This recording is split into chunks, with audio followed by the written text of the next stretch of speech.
Since the beginning of time, man has worried about his young. The rebellious nature of youth has existed in all periods, even in the days of the West.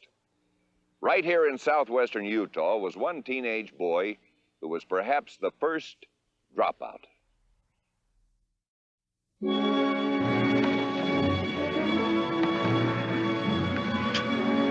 Tail him down, boy! Tail! That's it! Haze him in, George! Haze him in! That's it!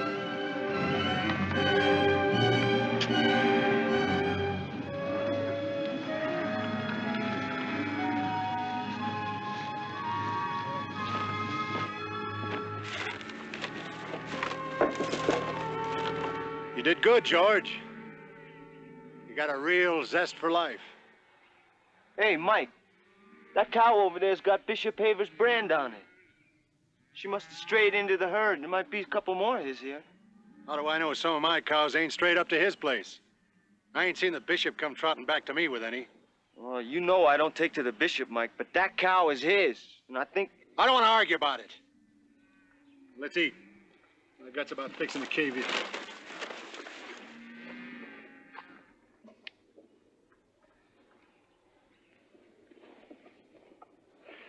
There. Just want you to know I appreciate you helping me. Oh, it's beautiful. It's just like yours. Look, that ain't one of those funeral bonnets you're used to wearing. Get a little cocked to one side.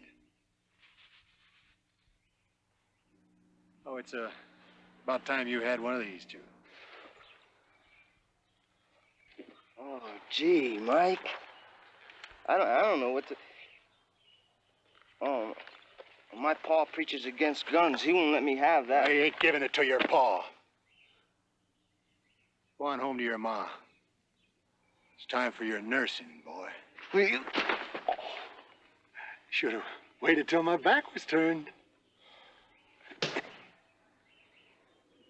That's the sure way. I got me a sure way, too. I could blow your head off right now. Sure you could, George. Sure.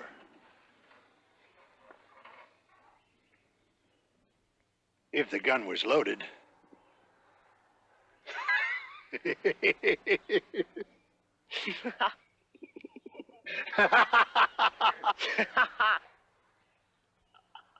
No, I don't believe that. Your son has been seen with Cassidy on more than one occasion. Oh, that don't mean nothing, Bishop. Besides, even if Mike Cassidy is rustling those cows, George wouldn't help him. He wouldn't do that. Cassidy is a blasphemer. Your son has the hand of the devil on his shoulder. Ah, George is young. He's got the fire of his Scotch ancestors in his blood. But he'll grow out of it. Can you not see the poison in your own son? George is a good boy. What good boy attacks his own schoolteacher? Gets drunk at the church social. Defies the laws of the elders. I punished him for all those things. I whipped him raw for them. These young people today, I don't understand them. They won't listen. They say we're old and that things have changed. Good and evil never change, Brother Parker. Which path will your son follow?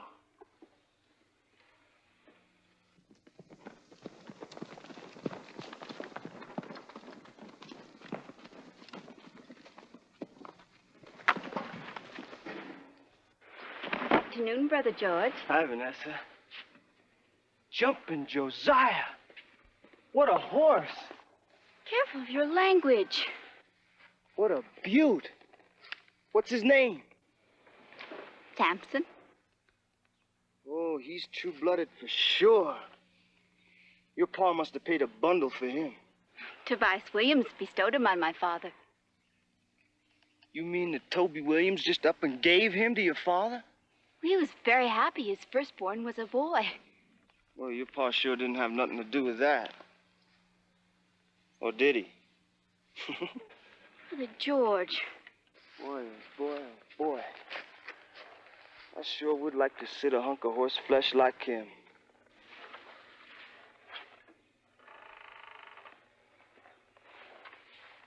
You haven't been to church meeting in a couple of weeks. Been busy. People have been talking. That's what they got mouths for. We used to have nice times after church meeting. You and I just sitting on that bench, talking. And you chasing mosquito hawks to give to me. Yeah, well, I guess that's all right when you're kids. That was just 2 months ago. A lot can happen to a man in 2 months. Get away from that horse. I didn't hurt him none. Where you been, boy? Out riding the fence like you told me. For 3 days? You were with Cassidy, most likely, weren't you? Maybe I was and maybe I wasn't. Don't backtalk the bishop, boy. You show respect. My doing ain't none of his business. I'll show you hell-bent young ones how to harness a stubborn will. Now get to the barn. Get.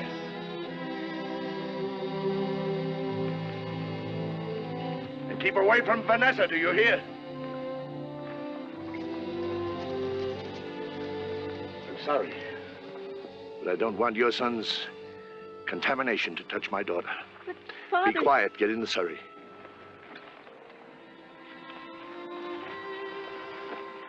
Keep him away from Vanessa.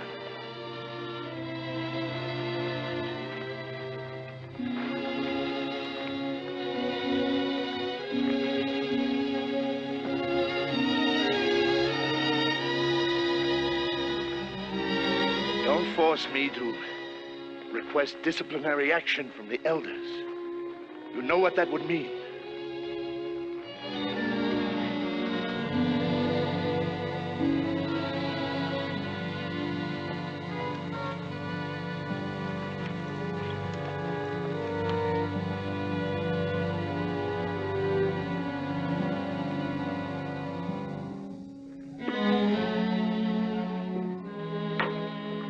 George?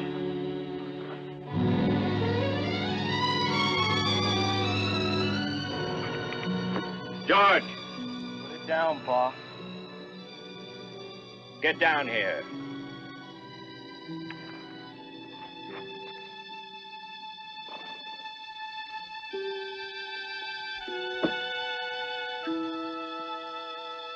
I ain't no wet-nosed kid no more, Pot. Now, you just put that there switch away. Does that gun make you feel 2 foot taller? You ain't whipping me no more, Pa. Those who live by the sword Don't shall... preach to me! It's best you learn that I'm coming to man now. I don't raise my hand to you, you ain't got no right to hit me. Why, boy? What makes you this way? Because I'm me, that's why. I ain't you, or the bishop, or nobody else. You like to eat turnips? Well, I don't. So why do I have to eat them? You go to bed with the chickens, so I have to. And lie there staring at the ceiling. It's a new world, Pa. It's 1886. And it's my world, not yours. Where did I fail you, son? Oh, don't start that pig slop with me. My ears are beginning to buzz from hearing you tell me what a bum I'm gonna end up. You mourn me. We tried. We gave you love. We taught you the fear of God. I don't fear nobody. Not anymore. Blasphemy. Defiance. You keep up your evil ways and you know what'll happen. Now you keep back, Pa. The bishop just warned me. Disciplinary action from the elders. God's own punishment. Don't push me, Pa. They'll send them down to administer the holy laws. They'll send the avengers. They'll send them on horseback, and they'll send them in pairs, sitting tall and stony-like in the stand saddle. right there! You dare threaten your own father? Rout out the devil, boy. Rout him out, or they'll do it for you.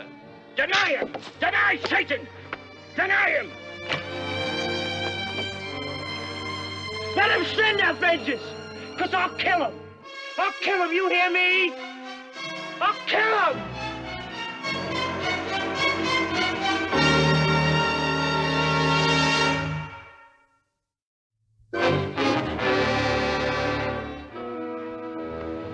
You're holster's too high. You gotta keep it low. So's the web of your thumb. Just touches the hammer. Now, suppose some joker pulls his gun first. You gotta be able to get the drop on him without him blasting your brains right through your ears. Hold your gun on me.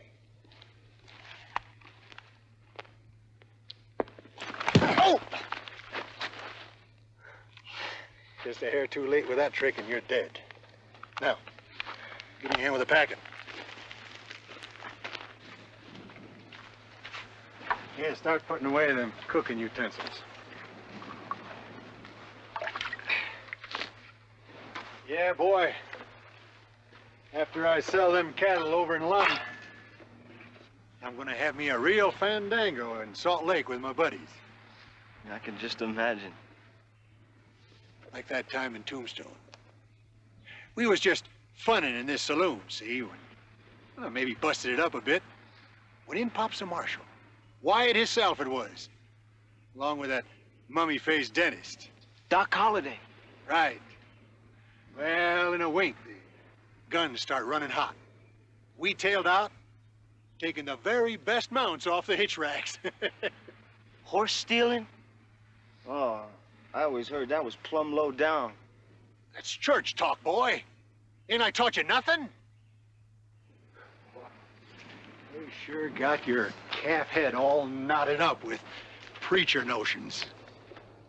Why, old Jesse and Cole Younger, Ringo, why, them fellas could leather drop a horse faster than you could sneeze. Like that young kid from Canada. Butch, they called him. Butch? Never heard of that name before. Well, around Calgary, they give a man the name Butch when he's tough, hard to rein in. Canadian Butch could dust out with a horse during breakfast and sell it before his eggs got cold. I bet you're gonna have some high times in Salt Lake. Yeah. It's, too bad you ain't a mite older. I'm old enough. Now, for Salt Lake, you ain't. Bet I can take you on. Oh, yeah, kid? Yeah. That's a pretty fast draw, boy. Maybe you are old enough, George. It's just one thing. My pa'd send the Avengers after me for sure. The Avenging Angels. Yeah, heard of them. The church's own brand of lawmen. Here, tell, they travel in pairs. Can dog a man down without taking food or rest. And they'd catch up with me for sure, too. There's one way to dust your trail clean. They'd be looking for George Leroy Parker. Now, if you changed your name... I never thought of that. I could use your name. I'd be right honored, boy. If you got the guts to back up my name. I got the guts. To pick up and leave with me for Salt Lake? Huh? A man who won't even touch coffee because he thinks it's a sin?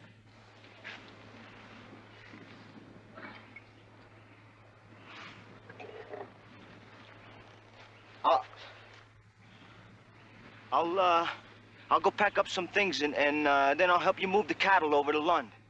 No, that bag of bones you call a horse would only slow me down. Tell you what, I'll meet you in Salt Lake at the Browning Hotel.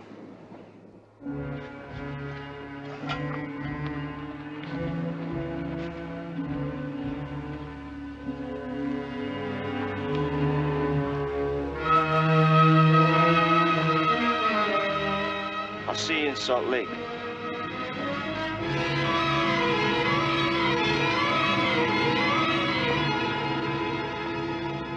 I could stop you from going if I wanted to. I could break both your legs with my bare hands. But it's not your legs that are carrying you to sin. It's your heart. Maybe you'll learn that in Salt Lake. You just take care of Ma, you hear? She's a woman. She don't understand what a man has to do.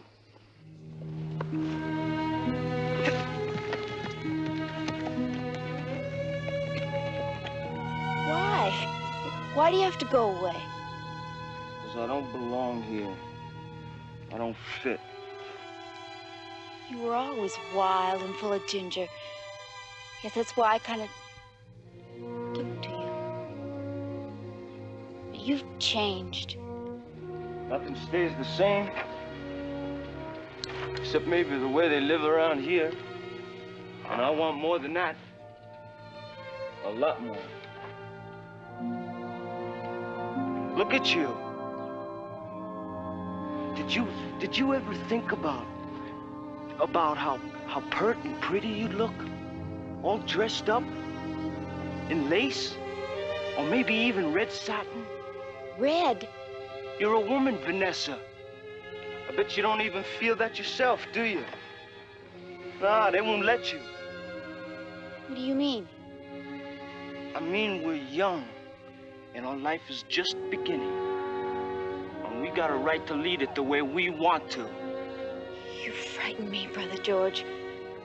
Look at what they did to you. You're scared, hungry. You're scared to even reach out and just touch me. And yet you starve to do it. It ain't wrong to feel that way, Vanessa. No, don't, George. Well, now, that's the first time you ever called my name without saying brother first.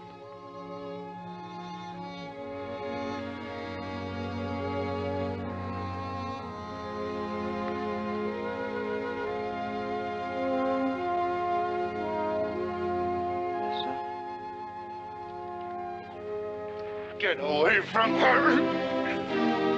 Take your black soul and get out of here! You can't believe it!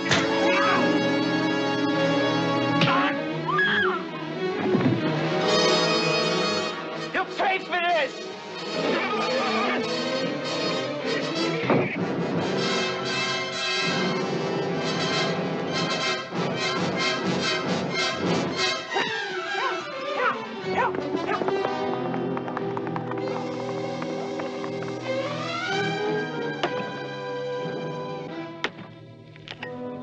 Where is he? He left yesterday morning for Salt Lake. He stole my horse. What? I'm sorry. I told you I did not wish to call on the church for disciplinary action. Disciplinary. It's out of my hands now.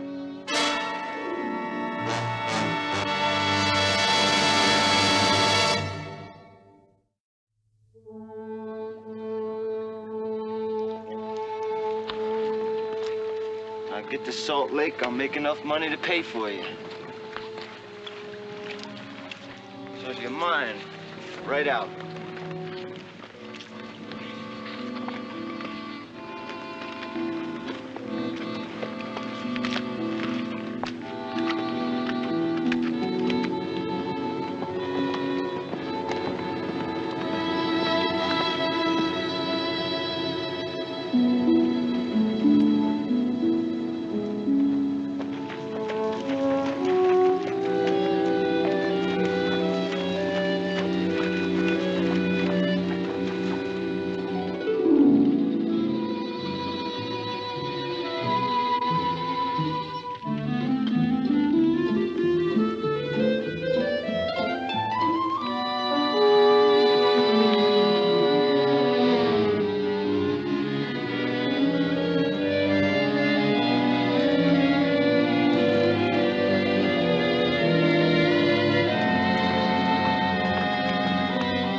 got no use for violence, Brother Parker. Just raise your hands and come out.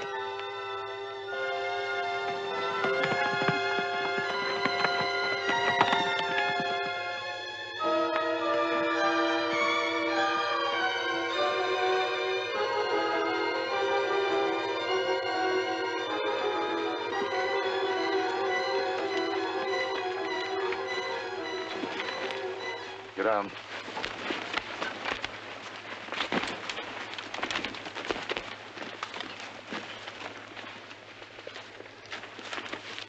It's sent to bring you back to face the retribution of the Lord for whatever penance the elders deem necessary. Retribution, penance. This is free country. We all have to answer to God. Now, since we don't want to harm you, it'll be necessary to bind your hands. Turn around. Drop that rifle! Now you just hold it, mister. Both of you. Get down off that horse. And take your canteens and put them on mine. We came to return you to the house of God. On the other side of that mountains are the gates to perdition. Bring my horse.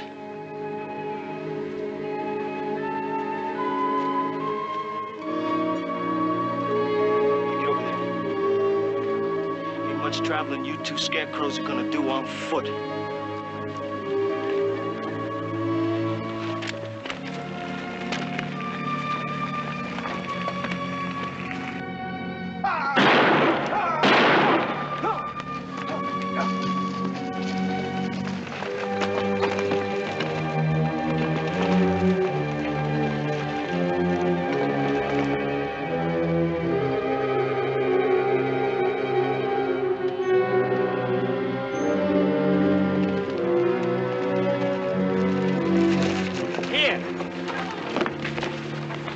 Listen to me, Brother Parker. There's strength in you, a desire to lead. Don't abuse that power. Ride with God, for without him, you can't make it.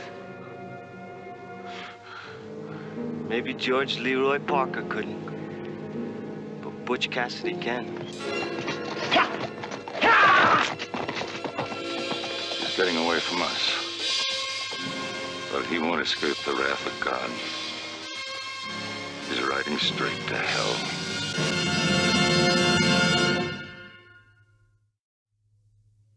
George Leroy Parker was dead at 16, but Butch Cassidy was born. He rode on to Salt Lake and soon became king of the outlaws, leader of the most notorious gang ever to bloody the history of the West, the Wild Bunch. Next week, another true story from our Western past.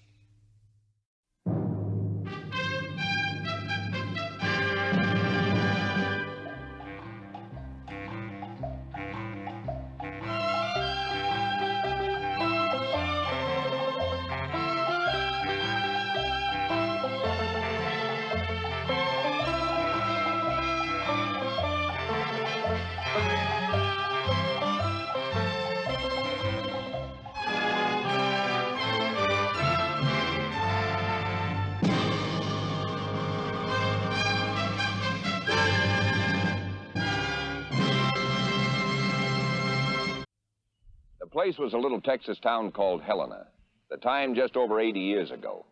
Helena was a drunken, brawling town overrun with thieves, killers, and outcasts. Most people believed Helena would soon die of its own corruption, but one man wouldn't wait for that. He believed in taking an eye for an eye, and he dealt in accordance with the oldest law.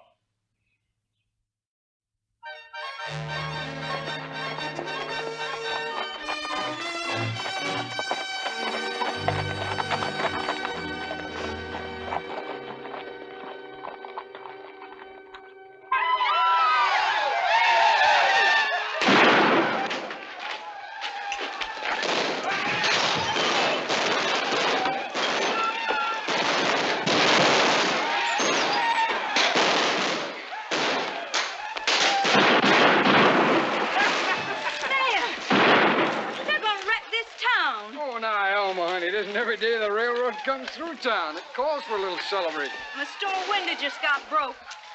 Yeah, so it did. Well, you buy a new piece of glass and stick it in there. They're not going to do anything. Ah, these folks live here too, you know. They hide out here. When they're not robbing banks, they're killing people. Oh, now, it ain't fitting for me to ask them what they do. They bring a lot of money into this place, and nobody in this town ever turned any of that down. Well, this place never changes, does it? Oh, they won't. Not till somebody with a little civic pride burns the whole town down. Or hangs the mayor.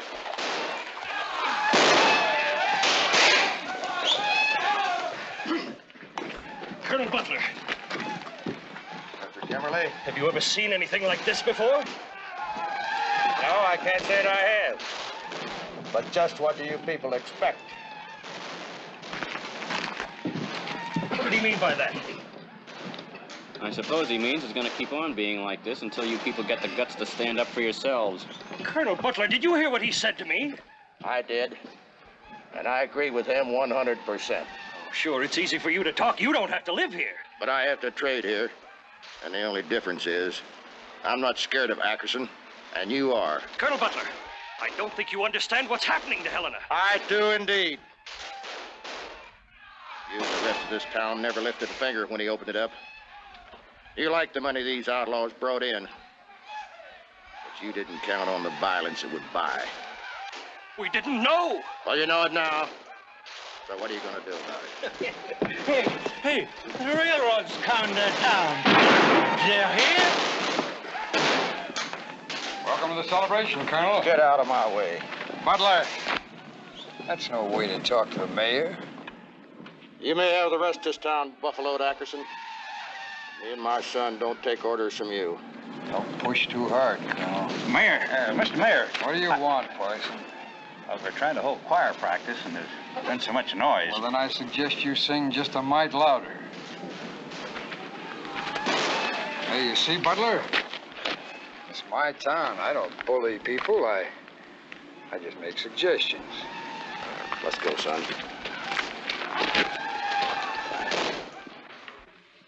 I'll have the trace leather ready in a week, Colonel. Maybe longer on the wheel. Much obliged, Jed. Say, things seem to be getting kind of rough around town. Every week, 2 or 3 more outlaws or gunfighters arrive, Colonel. Anybody planning to do anything about it? There's too many of them to do much. Joe Sims tried 2 weeks ago.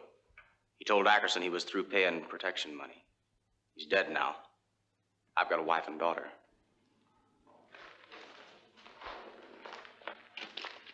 Maybe between us we could do something. Like what, son? You can't change people. Not until they're ready for a change. Maybe we could talk to people, form a vigilante committee, have meetings. Who'd meet? You? Me? No. Maybe I can do something. I'll call Ackerson out in the street and show him up for what he is. Emmett, do you remember what I told you on your 14th birthday? Yes, sir. You said that you'd never give me any advice I didn't ask for. Yep. Well, sir, what do you think? Should I call him out? Nope. Because it's hot-headed and stupid. Yep. No, you're right. I just thought it'd be a good idea at the time. It was a good idea, boy. And I'd have been disappointed if you hadn't thought of it.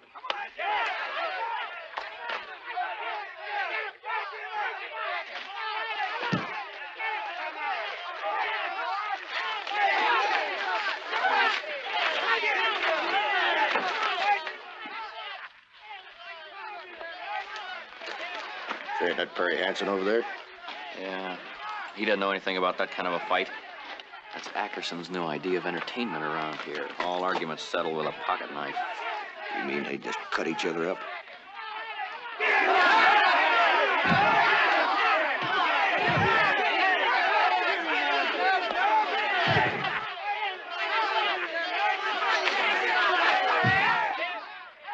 It's no fight, it's a slaughter.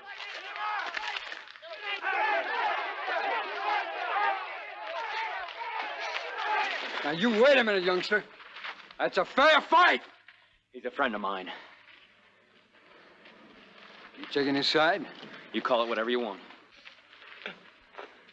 All right, boy. You take his side. You're going to have to fight his fight. Yeah. Like I said, boy, it's my town. Jeb, you get that rope off of him.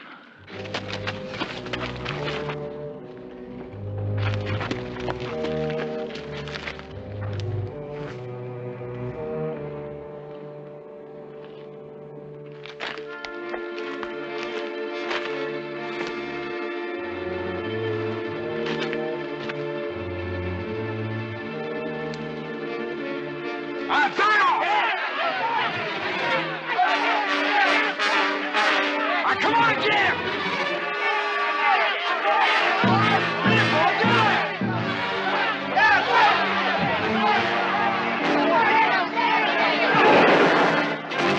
That'll be all.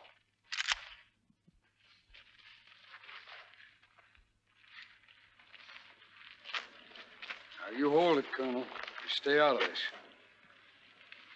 Butler? Ackerson, I didn't hear anybody ask my boy if he wanted to fight like a roped-up calf. Your boy butted in. You gonna let him get away with that? And you gonna do something? Yeah!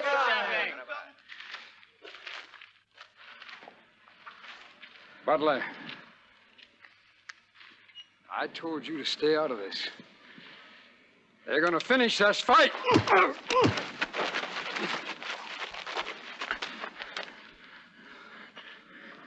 Colonel, nobody does what you just did and gets away with it. Mayor, you and your thieving friends think you've got everybody buffaloed around here, but I know what you are. And I'll call you for it in front of everybody. You're a coward and low as a snake's belly. Come on, son.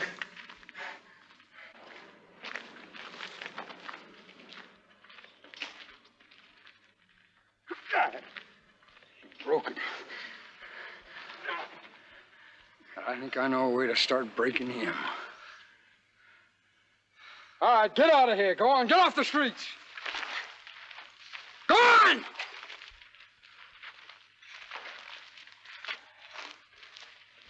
Sorry for jumping in on you back there, Emmett.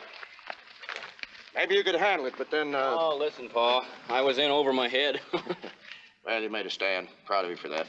Thanks, Pa. Let's go.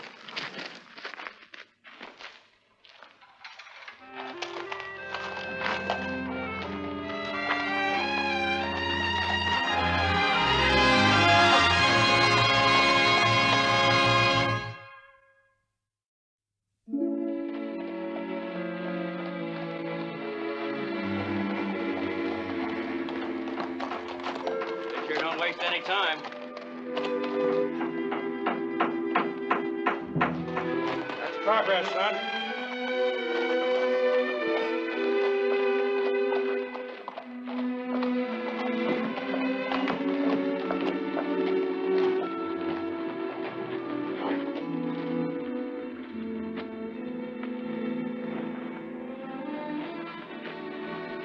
You see Ackerson?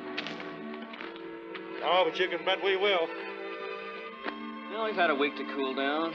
Maybe he'll stick to collecting bribes and leave you alone. Not a chance. Too many people saw me back him down. You go on and finish your business with Shorty. I'll meet you at the courthouse in a few minutes.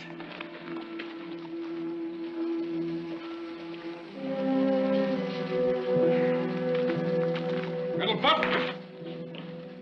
Well, now, Colonel, you seem to be my jumpy. I'm always jumpy when you're at my back. Well, because you nearly busted my arm and made a fool out of me, you got reason to be a little jumpy, Colonel. If you got something to say, you better say it. No. I got nothing to say except, Yeah.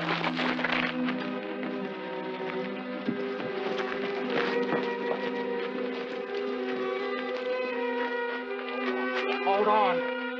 Somebody got a doctor.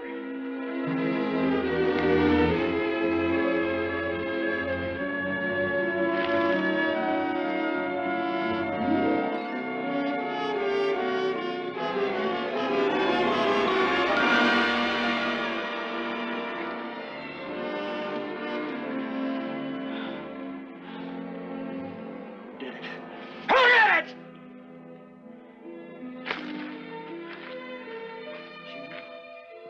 You!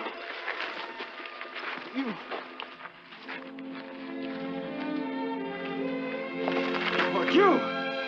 You!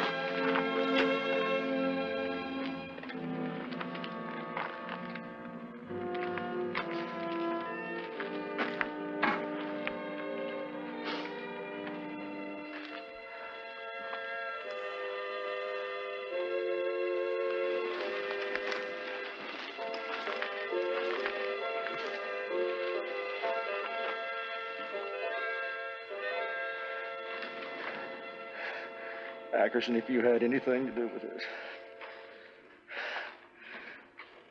By heaven, kid you.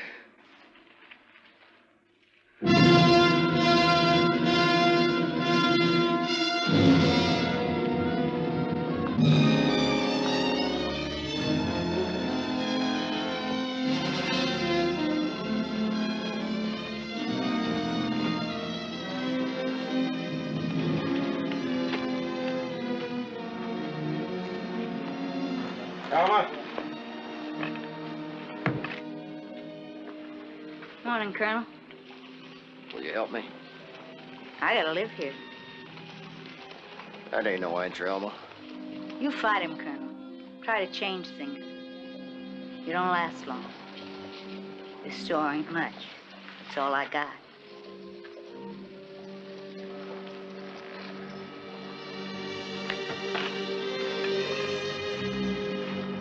Took me 3 years to get my church built. I got 55 people coming to church every Sunday. Is that the one day it's safe to cross the street, Parson? I have to think of those 55 people. They're my church, my concern. Did you ever wonder why Emmett and I quit coming to your church? Yes, Colonel, I did. For the same reason nobody would have listened to David if he'd have thrown down his rock and run from Goliath.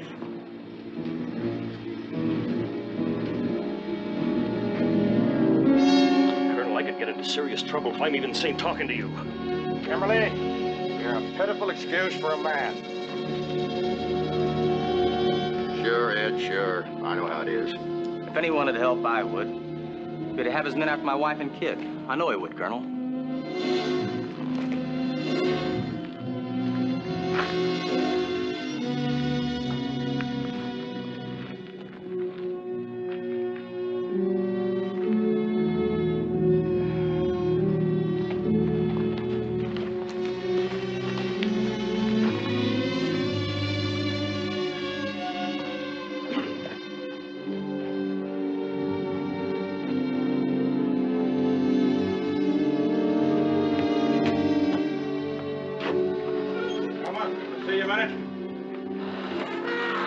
What's this signature business all about?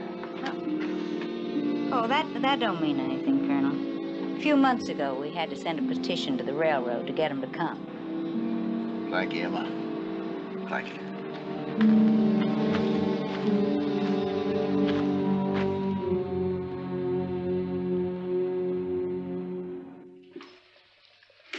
Well, we always welcome local interest in the railroad, Colonel Butler. Eleanor should be quite proud. I don't live here, Mr. Dixon. I'm a rancher. Oh. Well, then it should mean more to you. Yes, your stock will get to market much quicker. I understand the town petitioned the railroad, is that right? Yes, sir. Is that why you decided to run the tracks through here? One of the reasons. Meaning that you could have planned them for someplace else. Colonel, I'm not sure I understand. Well, just what is the chance of the railroad laying those tracks someplace else? Why, none. As a matter of fact, our surveyors are starting to check the right-of-ways in 2 days. Mr. Dixon, how much is the railroad paying for that right-of-way? Now, Colonel, we don't discuss... Oh, well, I can guess $10,000, $15,000 maybe? Well, certainly land values go up when... And the railroad lays out a big chunk of money. Of course we pay money for the land we lay our tracks on. Let's suppose you didn't have to. Let's just suppose that your railroad didn't have to pay 1 cent for that right-of-way. Sir, if you are suggesting some kind of illegal scheme... No, sir, I'm not. I own one of the biggest ranches in Texas, just west of town. I'll give you that land free. No strings, no obligations. Why, Colonel Butler? Well, now let's just say it's for personal reasons.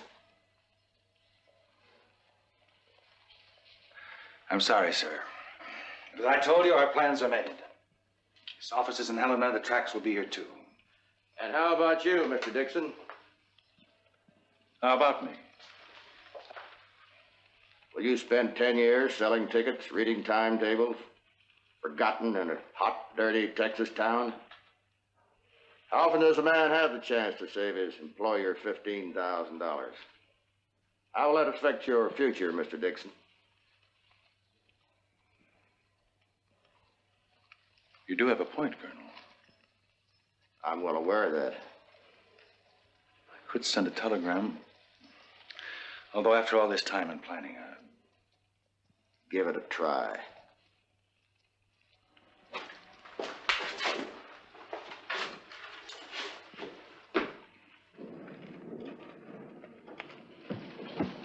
Colonel Butler. Why, good afternoon, Mr. Mayor. You can't do it. I really don't know what you're talking about.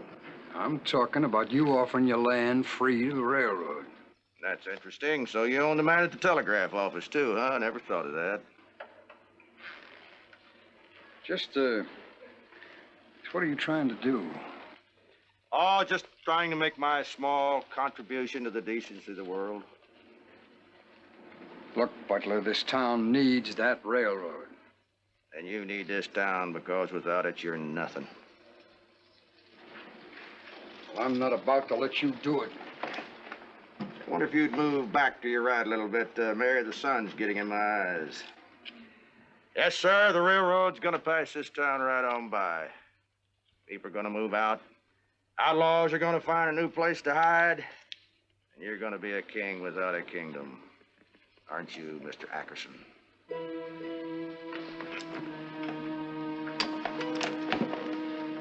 Little something I made for you. A grave marker that you can carry in your pocket. Good day, Mr. Mayor.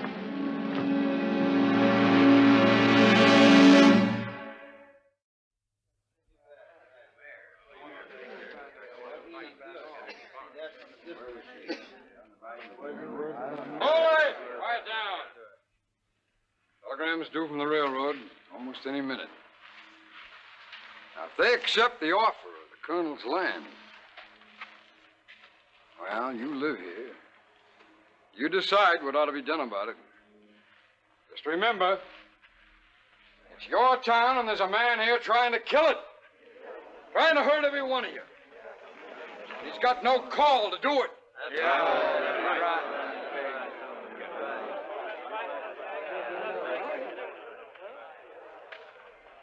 I don't like the feel of this, Colonel. Your life's in danger. My son was my life, Mr. Dixon. I had nothing more to lose. Fine.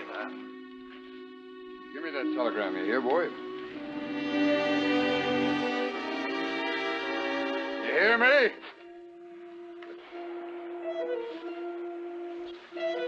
Barney.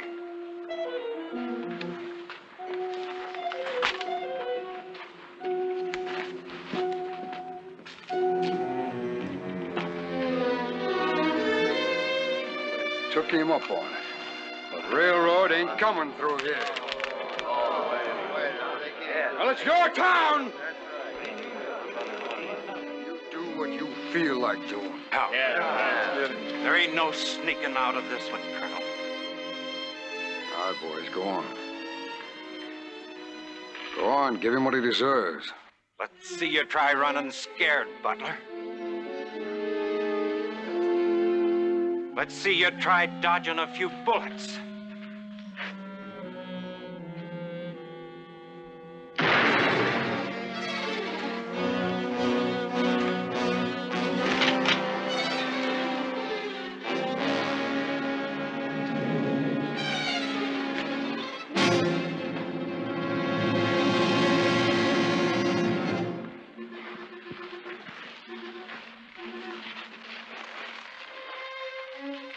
Well, Mr. Mayor, it looks like you're in trouble. Now, let's just see how good you are without all your friends to back you up. Well, that's just like you, Butler.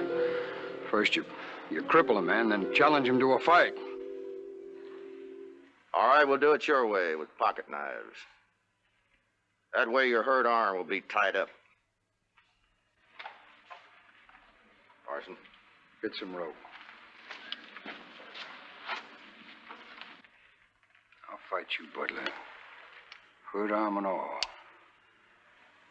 And I'll take you.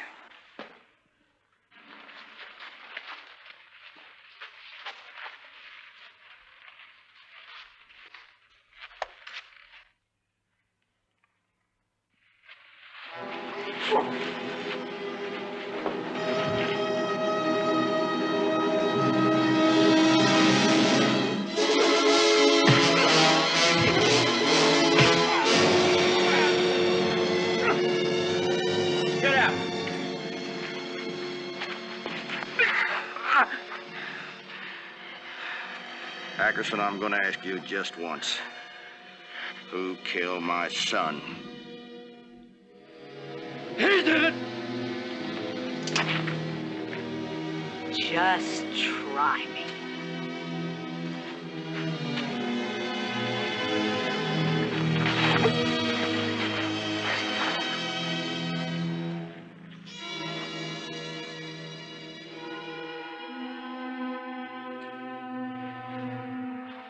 This is a man that you've all been scared of. Now take a good look at him. Judge for yourself.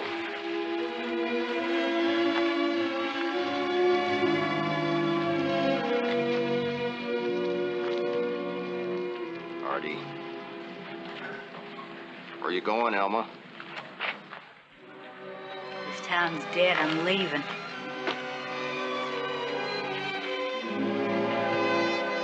Wages of sin, Mr. Mayor.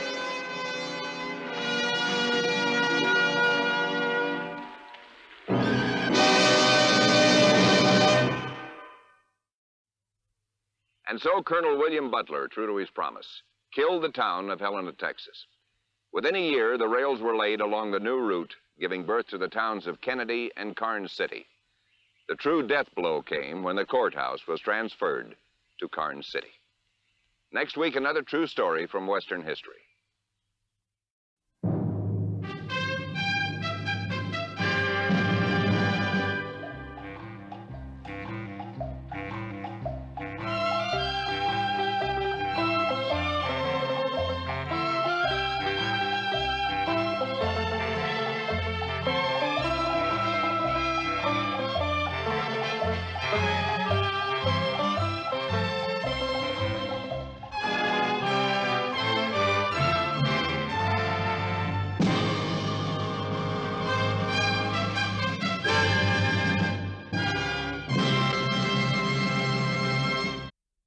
Lucia Darling was the first school teacher in the territory of Montana, then a lawless frontier where anything could happen, and did. Lucia came to the town of Bannock in 1863, and trouble immediately began. Big trouble. The town tried to ignore it like an ostrich with its head buried in the sand. But Lucia was a fighter. And so began the battle between Lucia Darling and the ostrich.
Drop him.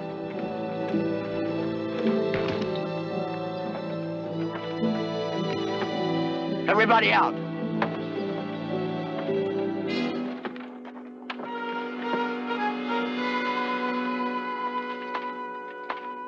Hand on that gold.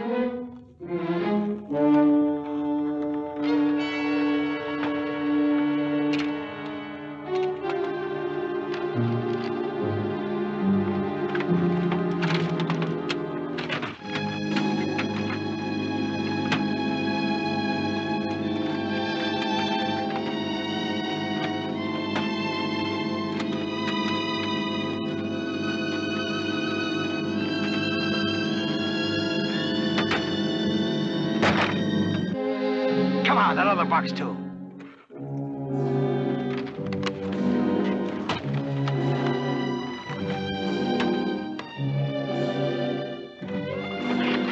Just a minute. Put that back on the stage.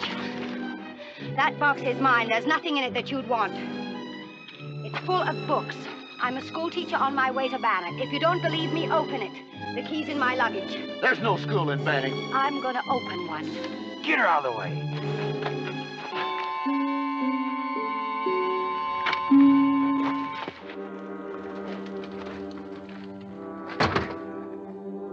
Never mind her. Let's go.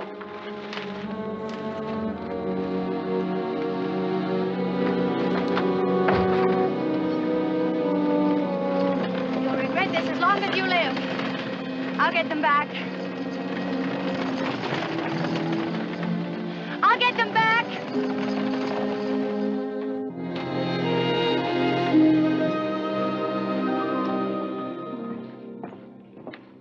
Morning, Judge Edgerton. Morning, Buck. You expecting someone on the stage? No, sir. It's carrying a shipment of gold, and it's almost an hour late. Well, Miss Lucia's on that stage. I hope nothing's happened. I hope so, too, sir.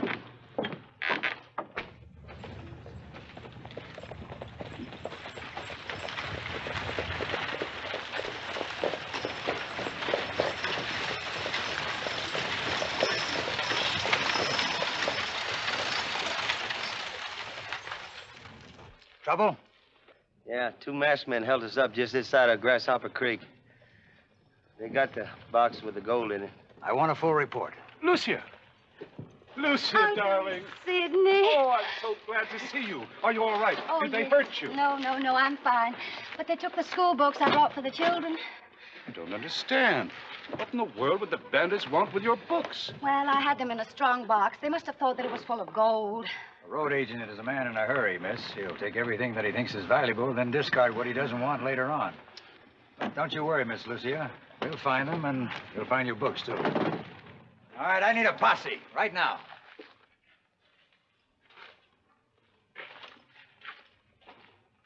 I'm taking you home. You had enough excitement for one day. Can't be. What can't be? Well, that man over there, he's one of the men who robbed the stage. Who are you talking about, miss? Him, over there.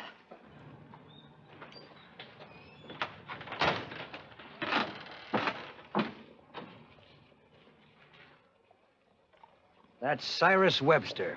He's my deputy. He robbed the stage.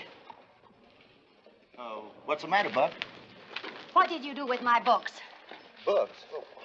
What's she talking about? The stage was robbed, Cyrus. Miss Lucia here claims that, well, she claims that she can identify you as one of the bandits. Oh, well, that's impossible, Buck. You know that I wouldn't rob any stage. Come to think about it, I haven't seen you around the past hour. Where you been? Well, old man Cook, he was complaining about some stolen cattle out there, so I went out there to see him. Well, then, the Cook Ranch is nowhere near Grasshopper Creek. You couldn't have been in two places at the same time. Well, let's find this Mr. Cook so we can verify this man's story. All right. Well, there was nobody out there at the ranch. Nobody out there. Then you can't prove that you were at the Cook Ranch. No, but, my word's good enough around here, Buck. It's a very serious charge you're making against my deputy, Miss Lucia. Will you swear to it in court? Yes. I'm sorry, Cyrus. Give me your badge. It's her word against mine. Maybe, maybe not. But a hearing will decide that. I'll be glad to help all I can, Sheriff. I was circuit judge in this territory for quite a while. Well, as you know, we don't have a courthouse, but will the saloon be all right? Well, I've been in a few. Unofficially, of course. Yes, the saloon will be fine.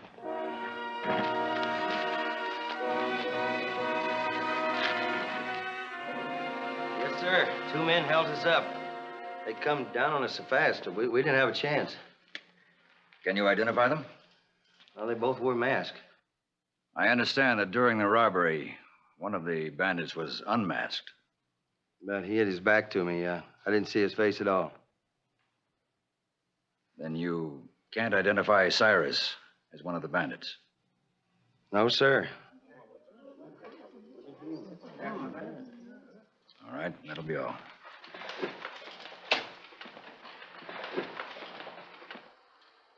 Well, it all happened so fast, I didn't get a good look at his face. Take a good look at Cyrus. Well? 1 minute, I'm inclined to say yes. Next, I ain't so sure. That's not very positive. It's as positive as I can be.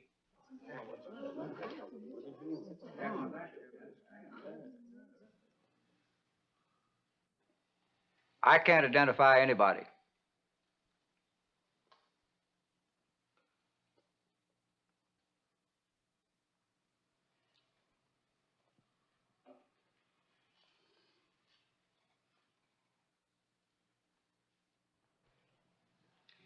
I know how the others testified.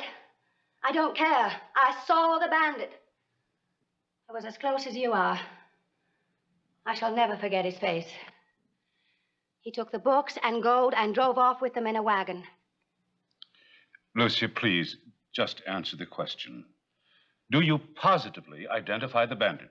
Yes, I do. He's sitting right over there.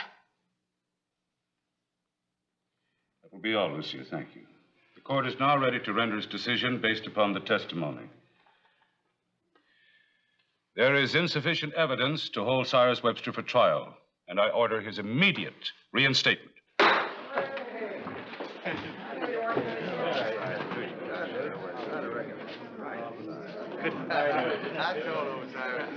How can you congratulate a man who has taken so much from you? Don't you understand? The gold can be replaced. The books can't. Not for a long time. Without books, there's going to be no school. Your cheers are for the man who robbed your children of their futures. Oh, it's easy to convince yourselves everything's all right. Ignore trouble. Hide from it. Like an ostrich with his head buried. Well, you can't hide. Because this trouble isn't going away. I won't let it. For the sake of the children. Lucia, let's go home now.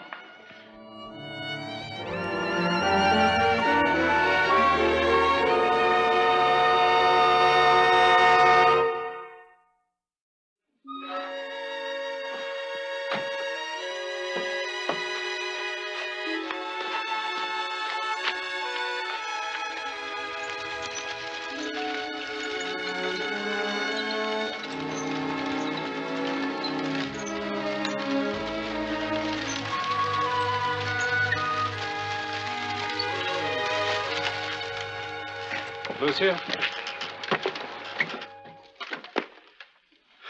Lucia, darling, the town council just voted against opening your school. They can't do that. They sent me a letter offering me a job as a school teacher. They're going to have to honor it. That offer required you to also furnish the books, remember? I do, and I'm going to get them back. Even if I have to go after Cyrus Webster myself.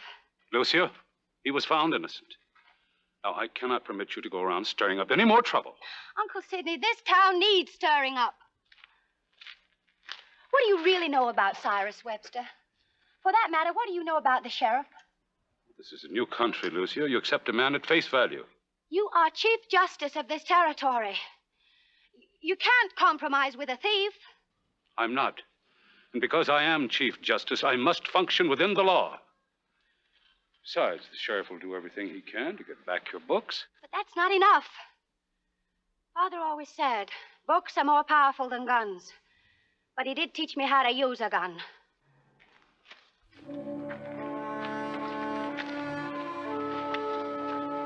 Lucia, you're not a lawman, you're a school teacher. That's right, Uncle Sidney. And when I get those books back, I'm going to teach Cyrus Webster a lesson he won't forget.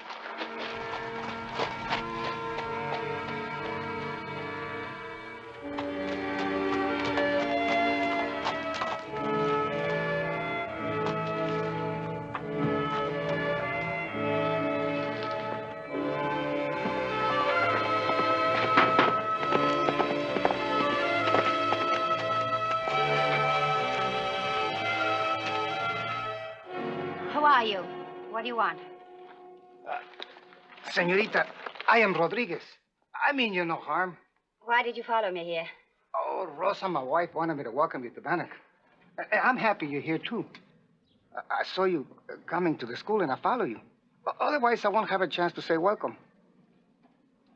Rodriguez, why are you so interested in me? You are Senorita Lucia Darling, the one that's going to open the school, no? Yes. Then it's very important that I help you open it. You see, I have a little boy, Manuel, 10 years old. Very bright, very intelligent. He learns quickly. But there is no school. Like me, he does not know how to read and write. Someday he's going to grow up just to be another poor peon.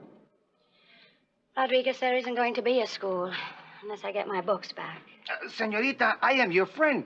I will help you get the books back. You are my friend, the only one I have at the moment. No, Senorita, I have plenty of friends. They will help us, too. You know what, Rodriguez? I think maybe they can.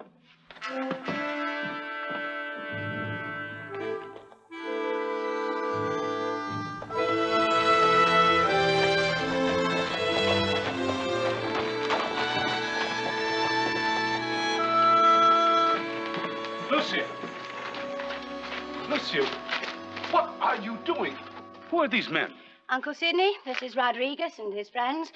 They're going to help me find my books. I forbid you to go out into the countryside. It's dangerous. Besides, you'll accomplish nothing. Well, how can you be so certain?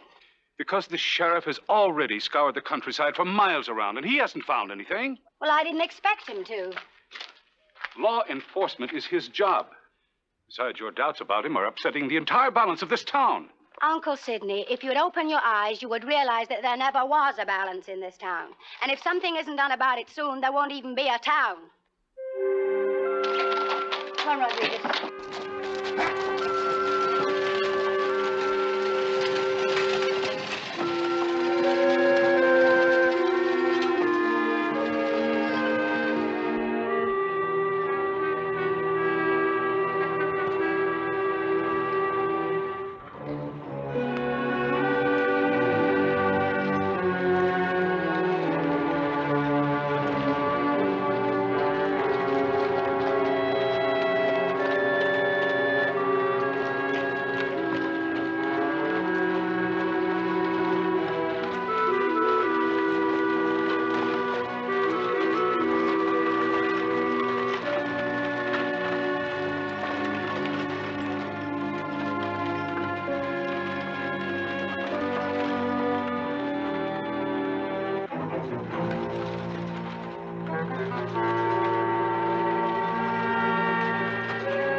School books that were taken from the stagecoach.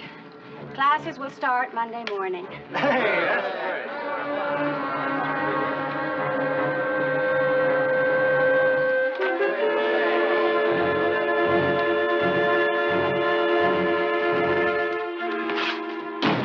She found the books. You should have let me take care of her when she saw my face during the robbery. Don't be a fool. I'm having enough trouble with these vigilantes. I should have taken off instead of stayed here.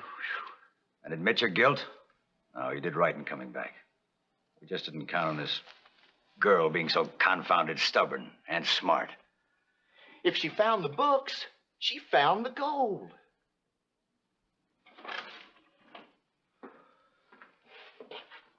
Maybe so. Maybe I better check. Not without me, you don't. All right, but let's make sure we're not followed.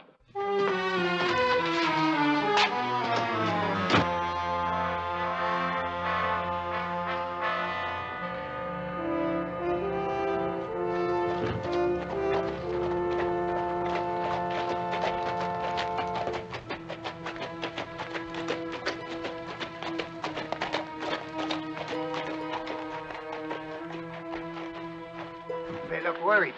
And very cautious. One person can follow them without them knowing it, but not more than one. Then I will go, senorita. No, Rodriguez. I'll go. You stay here. If I'm not back within 2 hours, go find Judge Edgerton, all right? But... Rodriguez.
La señorita Lucía ahora sí se metió en un... Oh, wait a minute. Slow down, please. In English. Oh, la señorita Lucía tricked the sheriff into believing that we found the books, but we didn't find the books. What are you trying to tell me about Lucia? Señorita Lucía followed the sheriff and the deputy out of Bannock. Now, they think that she knows where the goal is, because we've been telling everybody that we found the books, but we did not find the books. What it is that sheriff and his deputy are the stagecoach bandits. That I squared, Senor Egerton. When did she leave? How long ago? About 2 hours.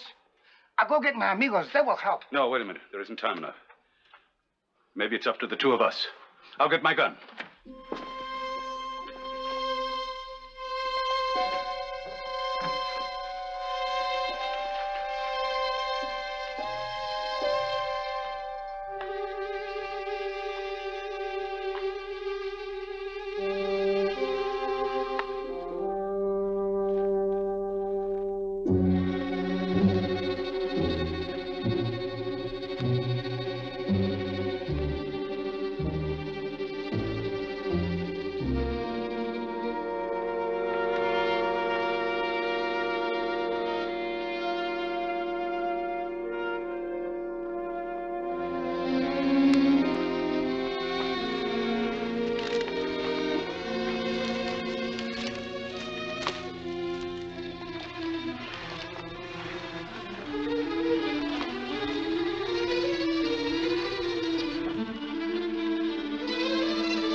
Sorry we took so long. We knew only the direction you took.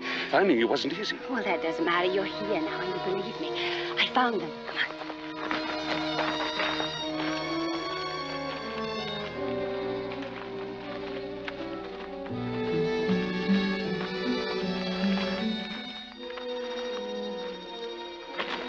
Seems we have a new problem. Are they both over there? No, they split up outside of town. I followed the sheriff. I don't know what happened to Webster. You know now, lady.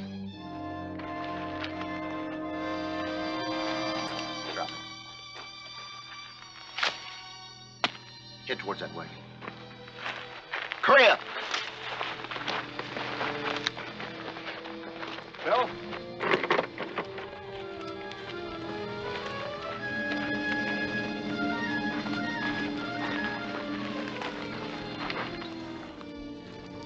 I thought I told you to make sure we weren't followed. Now, if she's smart enough to trick us, she's too smart to let go.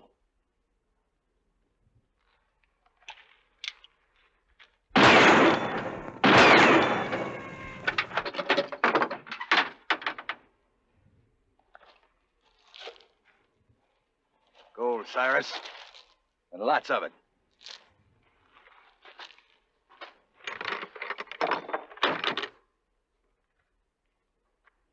Well, I'll be danged. She was telling the truth. Of course I was. This one was a graduation gift from my father. Buck, you worked to help me get appointed Chief Justice. I trusted you. Why did you do this?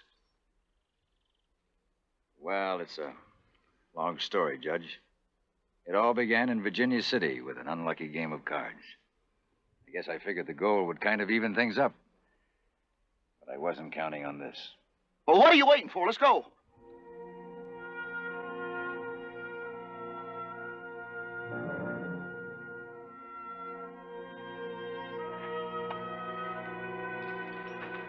Mr. Webster.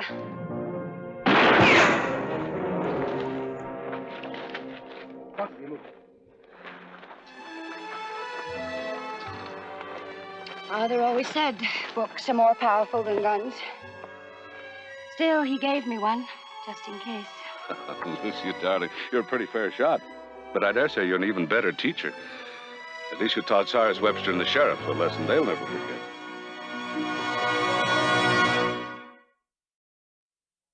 The lessons taught by Lucia Darling served as the basis for what became the educational system of the entire territory. Chief Justice Sidney Edgerton devoted himself to making Montana a fit place to live. He became the first governor of the territory of Montana. Next week, another true drama from our American past.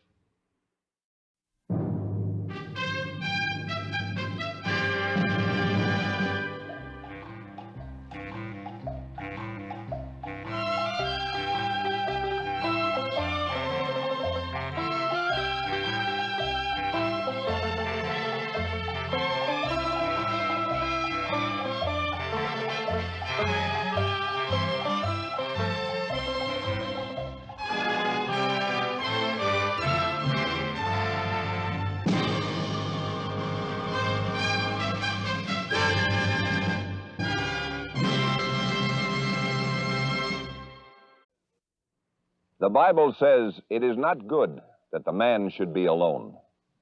Jimmy Dayton was 55 years old before the truth in those words hit home. Jimmy was caretaker at the Greenland Ranch in Death Valley in the early 1890s. Once in 3 months, he would hitch up and drive into Daggett, 130 miles away, to buy supplies and draw his pay. On one such trip began the strange story of Jimmy Dayton's Bonanza.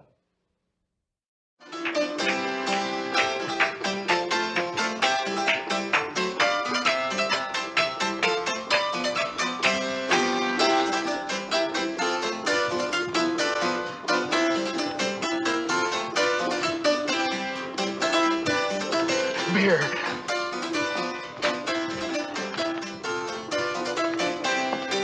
Who's she? Lori Wilkins. Sings here. Darn, she's beautiful. Dang, she's beautiful.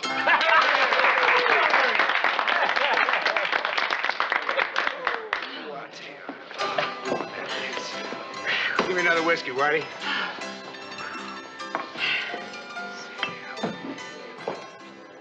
I told you not to say things like that to me. Dad, stop it. Who do you think you are? You know who I am, baby. I'm Loverboy. I ought to slap your face. But you won't, baby. Will you? What? What's the matter with you? Just protecting your honor, ma'am. You looking for trouble? You got no right bothering a lady when she don't want you to. A lady?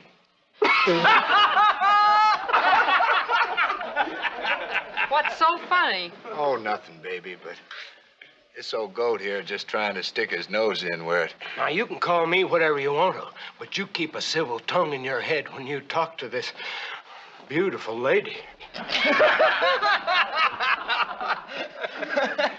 Oh, leave him alone. He's just an old man. Well, he ought to be more careful.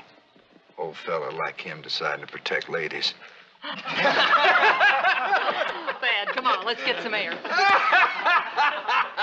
That'll learn you, sashaying around the ladies. I'll sashay all I want to. I got lots of life left in me yet.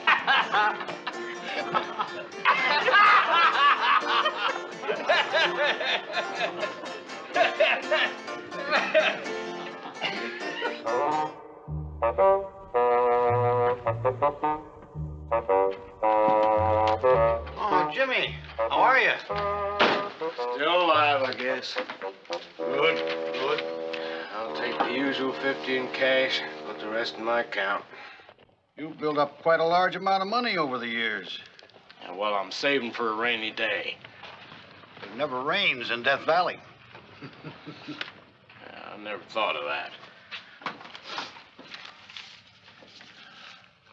Ain't that old a man. I ain't about to drop dead. Huh? Oh, nothing. Thanks a lot. Yeah. What a woman.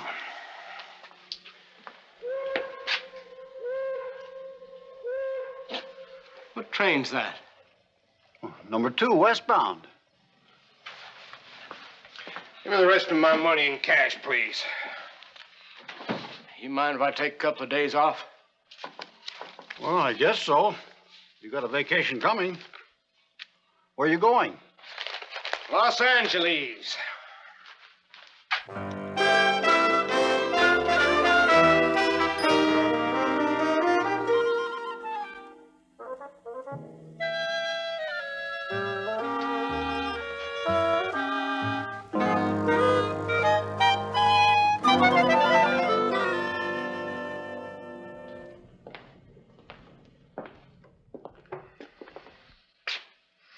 What's the matter, baby? I'm fed up, that's what's the matter. And stop calling me baby. I wish I was taking that train, heading for New York and the bright lights.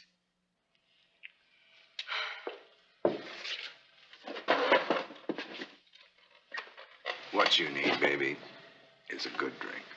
I'm sick of drinking, and I'm sick of your drinking. You're nothing but a rolling stone. What's wrong with that? Plenty. Especially when it's hanging round my neck. Oh, now, wait a minute, baby. I told you to stop calling me baby. That's right. You ain't no baby.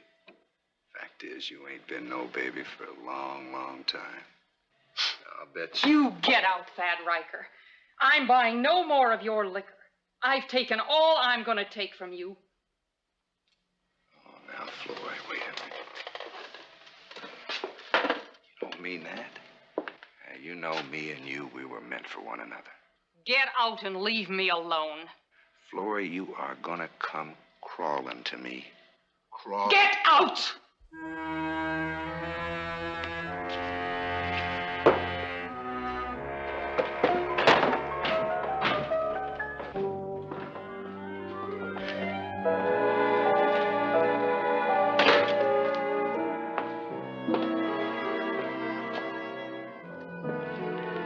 About time you told him, old Flurry.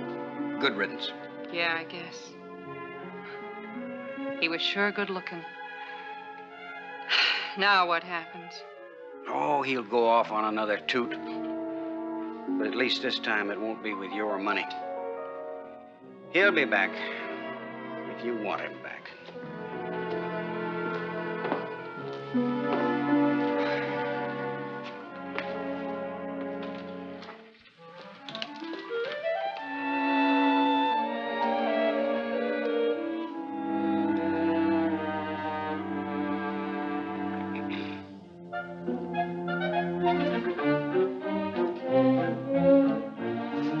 Yes, sir. What'll it be?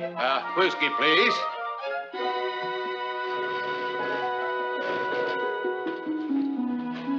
Welcome, stranger. Thank you, ma'am. First time in Daggett?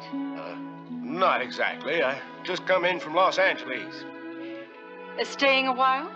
Yes, ma'am. I've got a ranch out here. Near here. Not far. Ma'am, would you... Yes, I would. Why do you make mine a gin?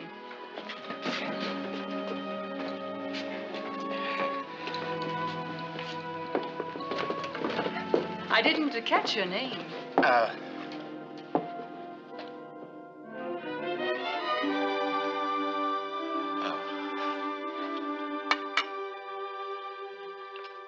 My name is James Dayton, Esquire. Mine's Florrie Wilkins. Here's luck. My, that tasted just right. You're a cattleman, Mr. Dayton. Mr. Dayton. You're beautiful. Thank you. I was asking if you were a cattleman. Not entirely. I have other interests. Where is your ranch? Death Valley. How romantic. I just love the desert, don't you? Yes, ma'am, I sure do. Let's toast that, shall we? To the desert.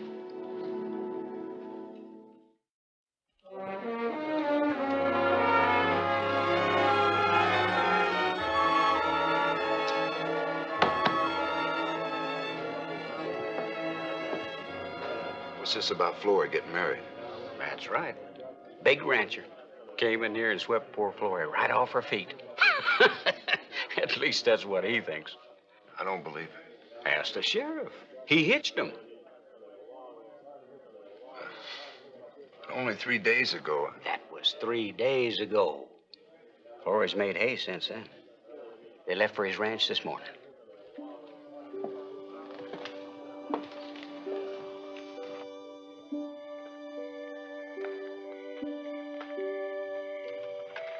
I'll be out in just a moment, Jimmy.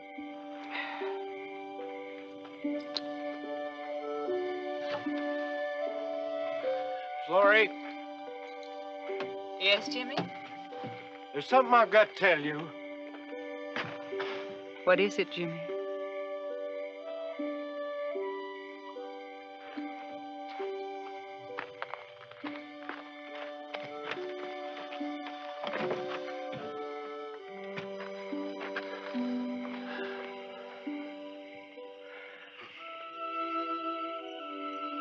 Jimmy, that didn't fool me. I knew you were bald. And it doesn't matter.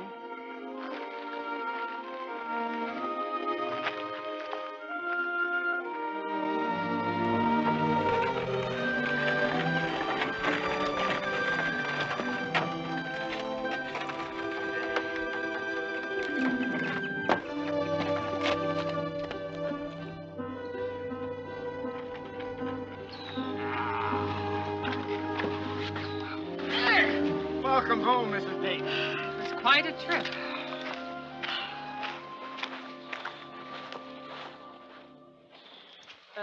Is this the bunkhouse? No, this is where where we live. Well, where are the ranch hands, the wranglers, the cowboys? Howdy, strangers. Strangers? Jumping jackrabbits. Holy Toledo. Hi, Vic. Oh, you old coot. And what you all dressed up for? Vic, I'd like you to meet Mrs. Dayton. What? You mean you went and got hitched? You? Well, you don't think I would be out here with him if we weren't, do you? Jimmy, who is this man? Florrie, this is Vic. He and I, well... And he works for you, right? In a manner of speaking. Well, I don't think a ranch hand should speak to the owner of the ranch the way this man has just spoken to you. Owner? Now, Florrie. Now, you see, Florrie, that's what I was trying to tell you that first night. I'm not really the owner. You what? Well, I am in charge. That is, I take care of things, but I'm not really the owner of the ranch. Well, I'm practically my own boss. You lied to me. Well, You deliberately deceived me. You pretended that you were a big cattle man. Well, I didn't mean to. You deceived me into marrying you. Florrie, listen, please. And I listened to all that sloppy talk of yours, and I believed you. I believed you. You and your big ranch, your other interests. The only other interest you had was me. You gigolo. Florrie, I love you so Getting much. me out here on false pretenses. If it wasn't so late and me so tired, I'd make you turn right around and drive back into Daggett. Now get my things into the house and then just keep out of my way. Dang, what a woman.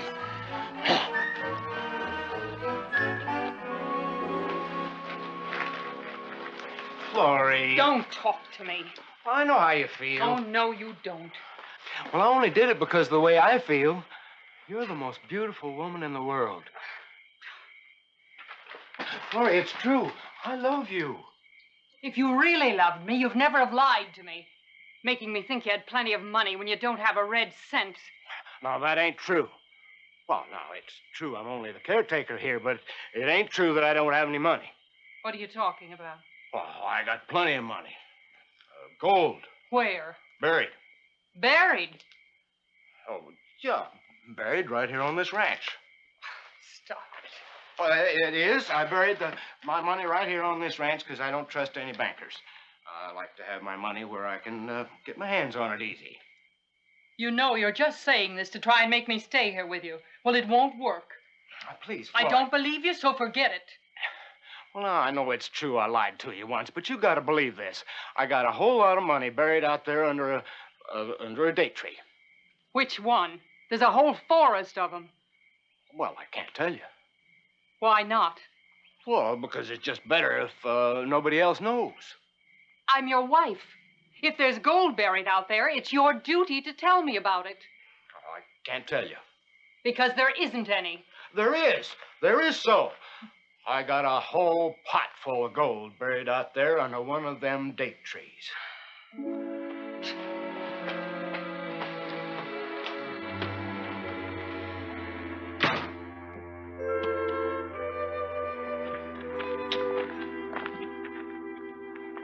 I'm going over the alfalfa fields. Some fences need mending.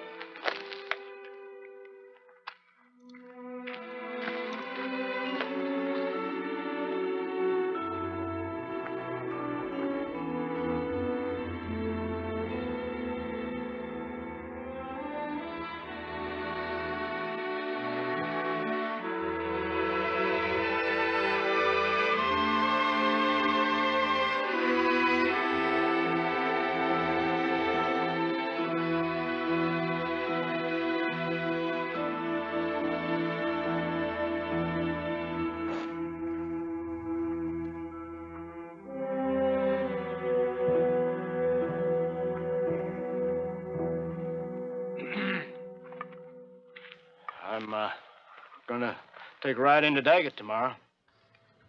I thought you went in just once every 3 months. Well, something came up. Anyway, I thought you ought to know so as you could get packed. I'm not going. At least not yet. You mean you might get to like it here? I mean nothing of the kind.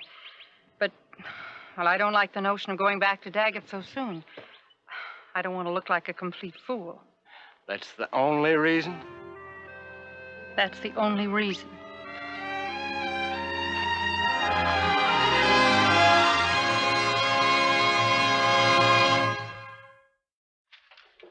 No handouts, young man. Only jobs. Working in the mines at $4 a day. For muckers like you, $3.50.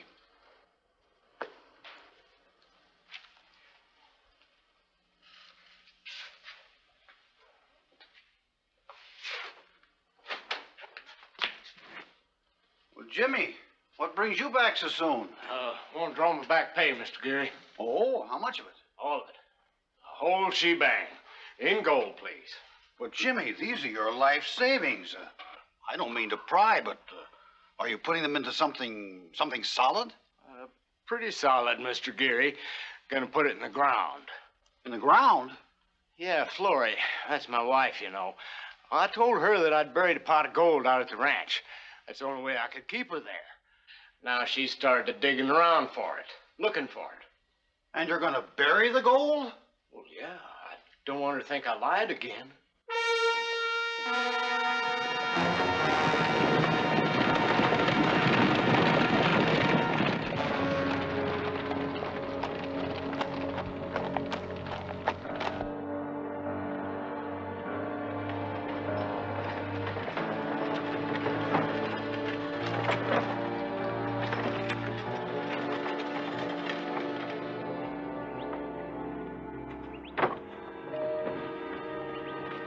Oh, you sure look awful good, even when you're working.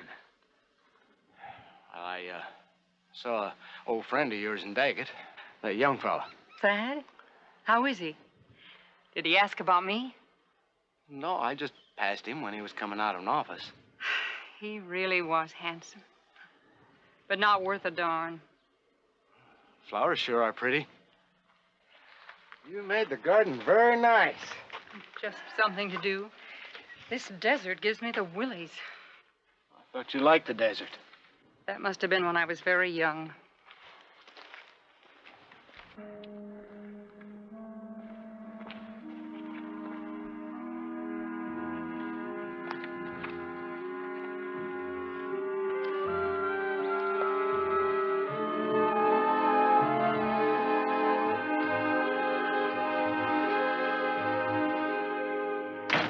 I'm going to turn in.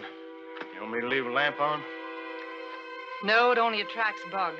Makes the room hot. You going to sit up a while? Yes.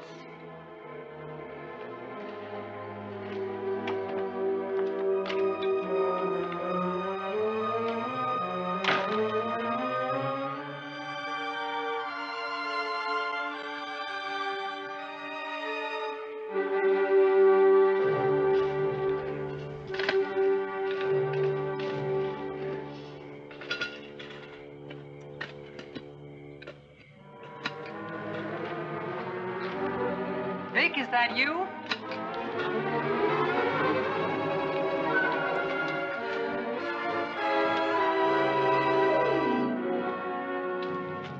Is that you, Vic? Who is it? Dad, Hello, baby. what on earth are you doing here? Oh, I came to see you, baby. Dad, you're crazy. Jimmy's in the house. Oh, that old dried-up mummy. Don't worry about him. I'd enjoy bending that bald head of his. But don't worry, baby. It's you I came to see. What's that behind your back? That is gold. That is a sack of gold. Jimmy's pot of gold. You mean there really was gold buried out here? Since last night. I heard him making his plans in Daggett, so I just followed him out here on my horse and watched him bury it. There it is. So that's it. Come on, baby, let's go. Dad, wait. I can't just leave. Why not? Listen, you've got everything. You don't need to take nothing with you. Listen, this here will buy everything your little heart desires. Now, come on, let's go. But Jimmy... Never mind him. If he bothers us, I'll hit him in the head. Now, let's get out of here.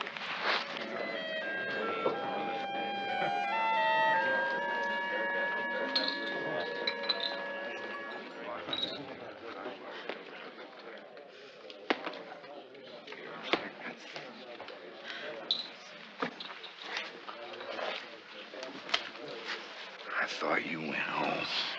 Thad, I just overheard a couple of sharpers outside. They're laying for you. They must have seen your money. Where? Don't turn around. They just came in. Quick, put your money in my bag. Quick, while they're not looking.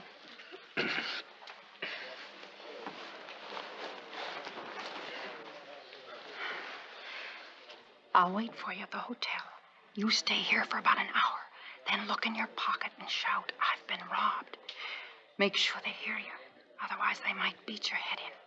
We wouldn't want that, would we? That's right, baby. You look after old Thad, baby. Shh.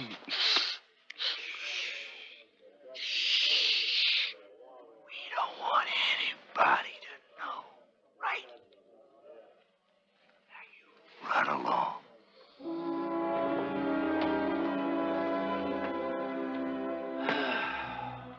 Time was when things didn't seem so bad around here. Now it sure is lonesome.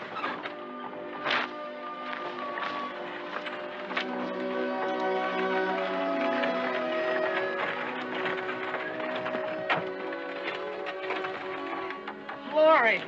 Land sakes, it's Florrie! Come down out of there. Oh. Florrie, I thought I'd never see you again. I brought your pot of gold back, Jimmy. Your buried treasure.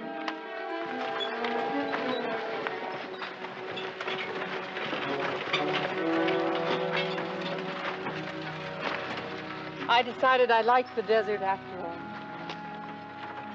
Jimmy, you're the only man who ever treated me like a lady. If you still want me, I want to stay. In fact, if you hadn't been such a big liar, I never would have been so mad at you. But I thought, with all that digging... Digging? For the gold. I saw where you dug up under the palm trees. You thought I was digging for the treasure. Jimmy, dear, I was planting flowers. I never believed there was any treasure. I just wanted something to do, and I'm not much good around the house. At least, not yet.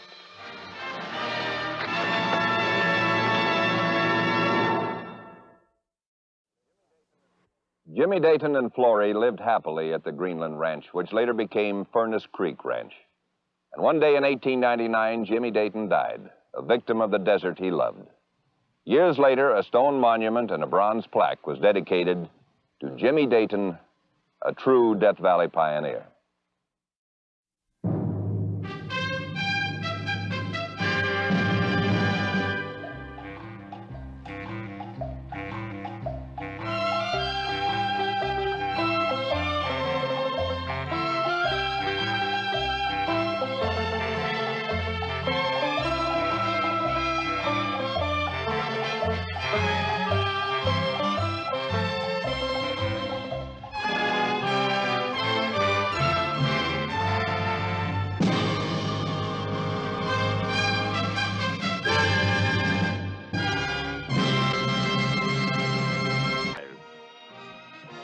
With your host, Dale Robertson.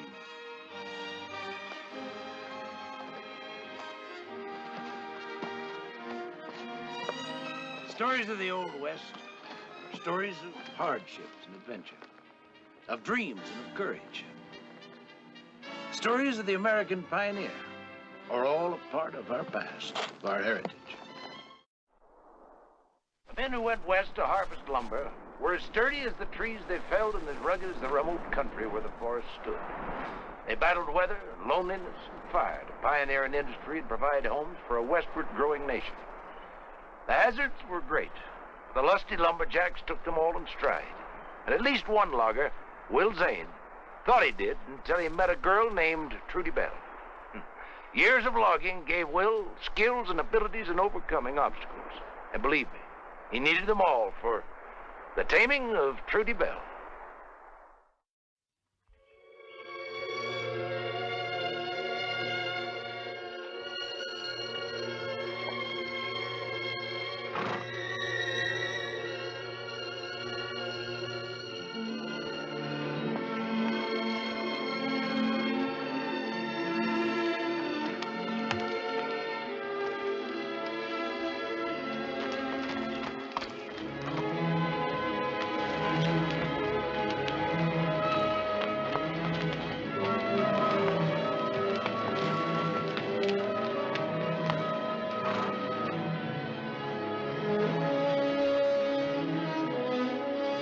Some of these pines are over 100 years old.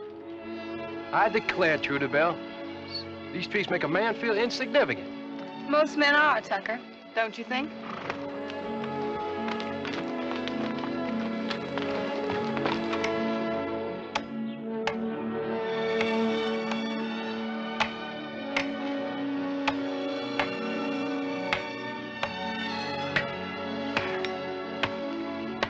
did she feel to you, Will? She's a tough little girl, Danny. She'll come down, they all do.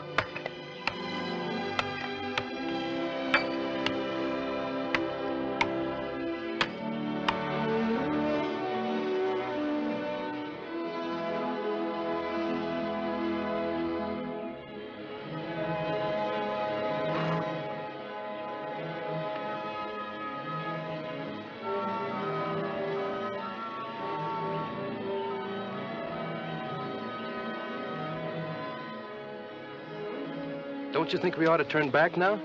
I promised your father I'd finish going over his books today. Of course not.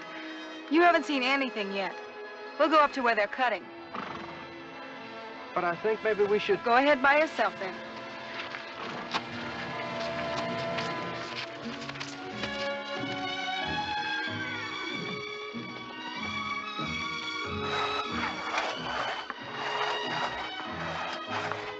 Hold it, Danny. That should just about do it.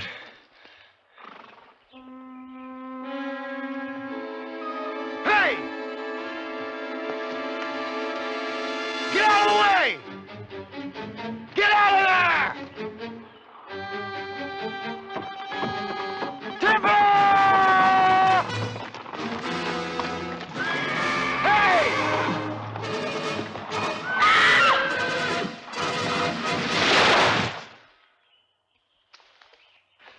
Well, are you here, boy?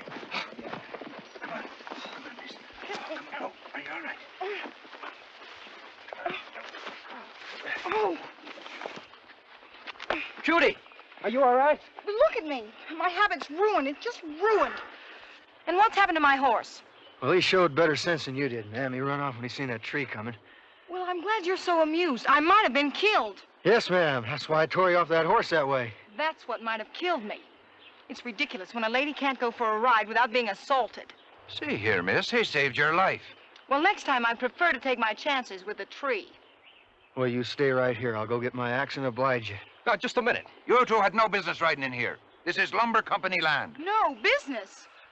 Tell them who you are, Trudy. She happens I to can be... take care of myself, Tucker. I'm Trudy Bell, that's who. H.J.'s daughter? That's right. Well, Trudy? Miss Bell. Well, it's very nice. Your daddy owns all this land. But these trees, they don't know you from one of Lil's saloon girls, and if you're standing underneath one when it's falling, you're just as likely to get as caved in as they are. Now, see here, you. I think you'd better apologize to Miss Bell for that remark. And I think you better get on out of here before I put my boots to you. What is your name? Well, I appreciate your friendly interest, ma'am. It's Zane. Will Zane, spelled Z-A-N-E. I'm going to report your arrogance, your rudeness, your behavior to my father. Well, you go ahead and do that. And while you're at it, me and Danny, we're going to go on about the business of cutting up your daddy's tree. That's right.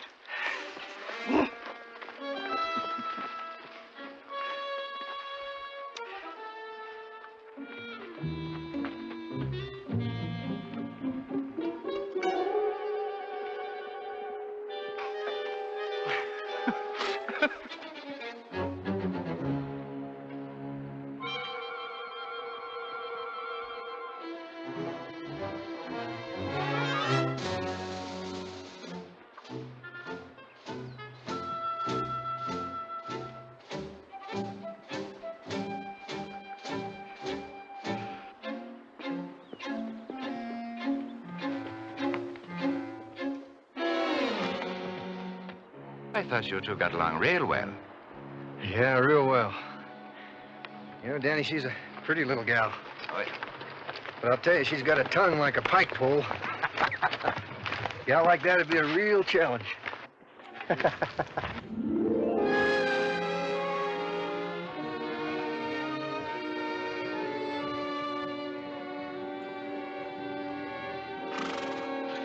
There you are, Ralph. Good American money. Boyle, Danny. That's me name, and proud of it. Are you sending your wages back to County Limerick as always? Oh, I'll keep enough back to buy me a drop of comfort at Bill's place. 10, 20, 30, 40, 50, 55, 60. Well, you should keep back enough to buy yourself a partner at the Bach Social. Are you daft? You got as much chance of catching me there as I got of catching you there. Yeah, well, I've got to be there. I'm the auctioneer. You got a funny idea how to spend a payday. Danny, see if you can get Will to come. What made me ask a dumb thing like that?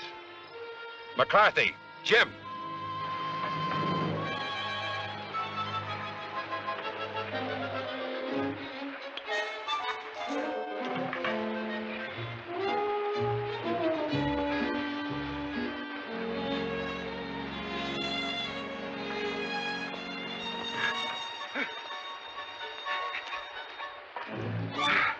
Aren't you going for your wages, Will? As a matter of fact, I was the first one in the pay line this morning. Oh, might have known. Well, looks like you're getting ready for a little serious drinking. With a month's pay in my pocket, you don't think I'm going to any box social, do you? Well, I thought you might.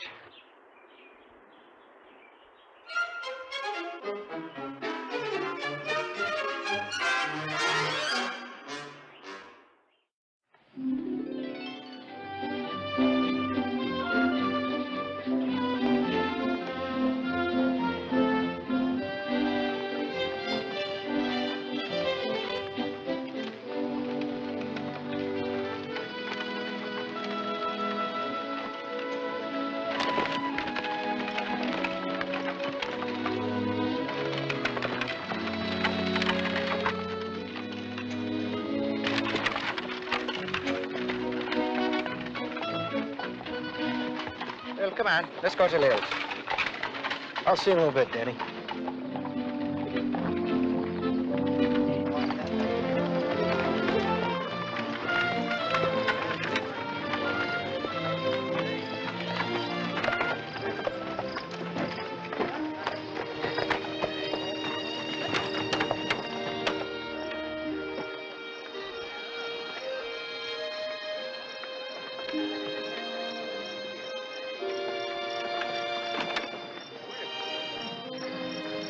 I hope you won't let this lunch go too cheaply, Tucker. You think I'd let anyone else have the honor of sharing it with you? Hiya, gentlemen. How are you?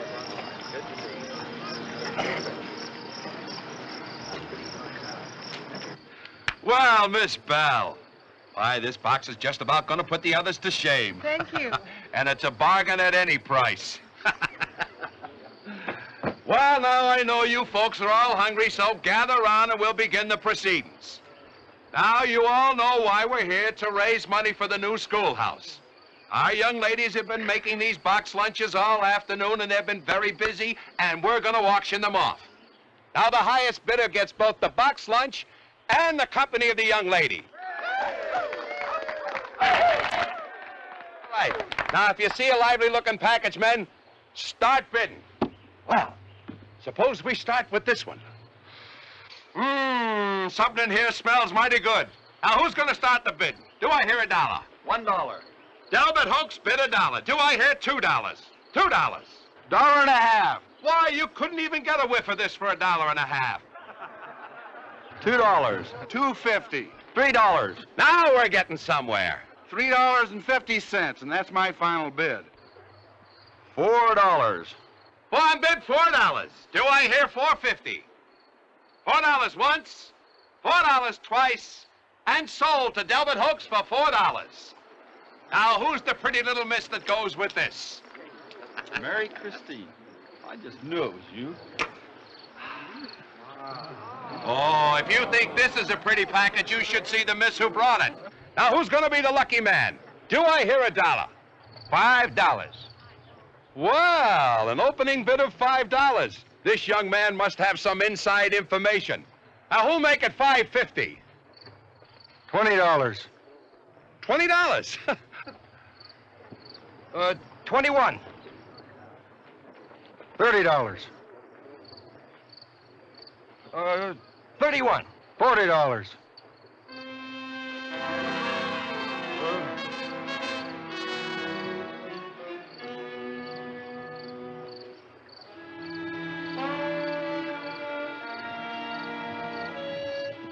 $41. $60. $60. Do I hear any more bidding? $60 once, twice and sold for $60.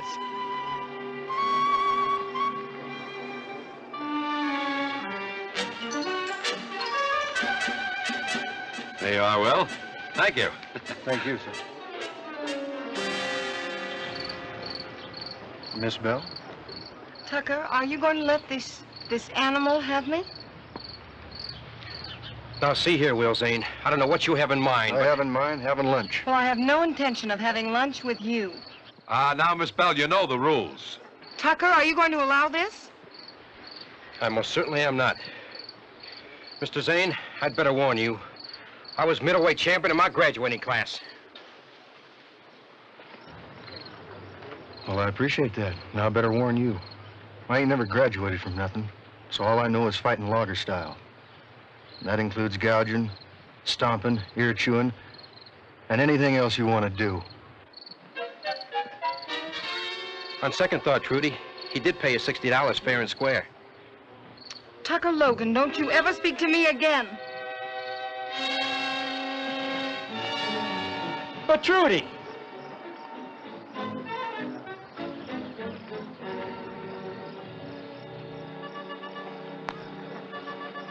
Well, let's get on with the auction, folks.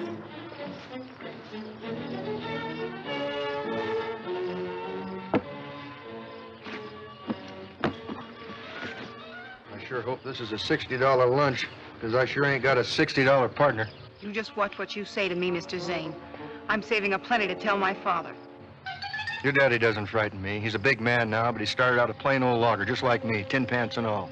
Well, that may be, but he's always been a gentleman, with a gentleman's respect for a lady. Are you saying I don't qualify as a gentleman? You? You're only fit to keep company with one of Lil's saloon girls. Well, any one of them can fry better chicken. You know, you're just like this lunch. You're all dolled up on the outside, but tough and stringy on the inside. Why, you little devil. Yeah. Oh, don't you dare! Ow!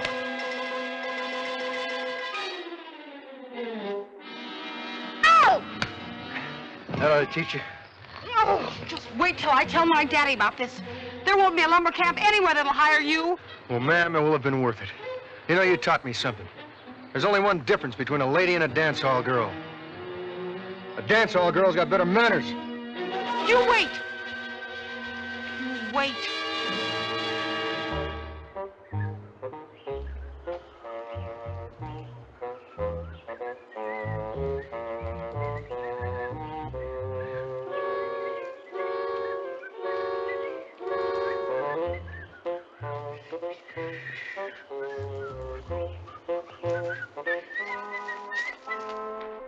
Oh. Well, this is a surprise. I thought you'd still be involved in your social activities. Oh, the ladies at Lil's, they missed you. And they asked me to deliver their regards. They couldn't understand how their old buddy could desert him in favor of a box social.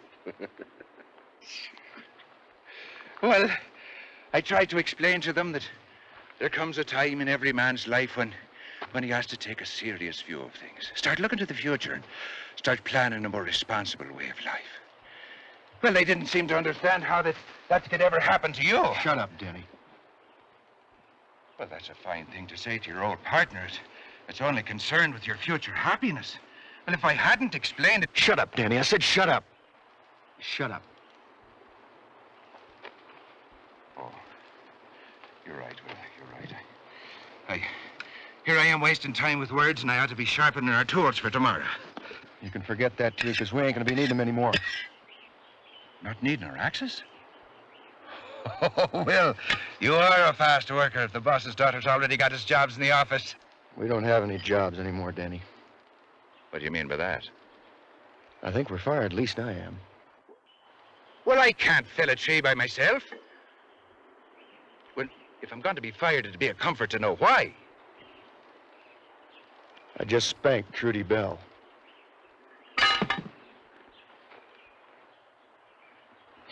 You just what? Spanked her. Turned over my knee and spanked her. Holy saints! Did you have it coming? I've known a lot of women, Daddy. I've never raised a hand to one before, but she deserved it. Oh, still? I know I shouldn't have done it, but it was like she was testing me. Oh, well, we're in serious trouble. Here comes her father.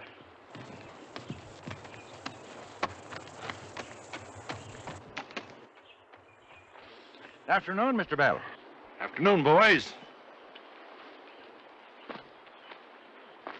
I certainly didn't expect to find you here. Why is that, sir? Have you already seen your daughter? Trudy? I know she hardly lights long enough for me to see her. And I think I should tell you myself. I just gave your daughter a thrashing. A thrashing? Yes, You didn't sir. mean to. I did mean to. Pulled her over my knee, raised her dress, and applied my hand where I knew it hurt the most. You did that to my daughter? Yes, sir. Well, I find that rather upsetting. So did she, and I expect you'll be hearing about it from her. Yes. I expect I will. There's one more thing, sir. There's something else? I won't apologize.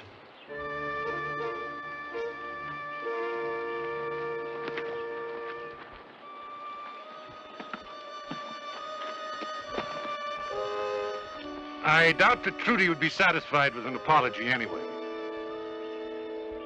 Good afternoon, gentlemen.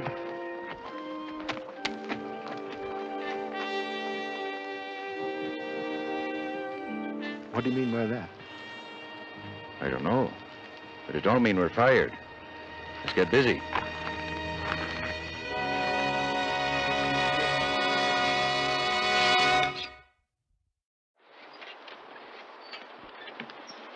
But you can't put a man in jail for that. Why can't I? Assault and battery's still against the law, isn't it? You don't look very batteried to me. He spanked me, Daddy, right in front of everybody. It was humiliating. You probably needed it. Are you taking his side? Trudy, ever since your mother died, you're all I've got. And I love you. That's probably the reason I never had the heart to spank you myself, though you needed it often enough. You are taking his side. I just want you to forget the whole thing, honey. Will Zane made a fool of me. I can't forget it. And if you won't help me, I'll just have to take care of him myself. All right, all right. I learned long ago not to argue with you once you've made up your mind. Oh, Daddy, I knew I could count on you. I'm sure you did. Now, you go fetch your bonnet and we'll go.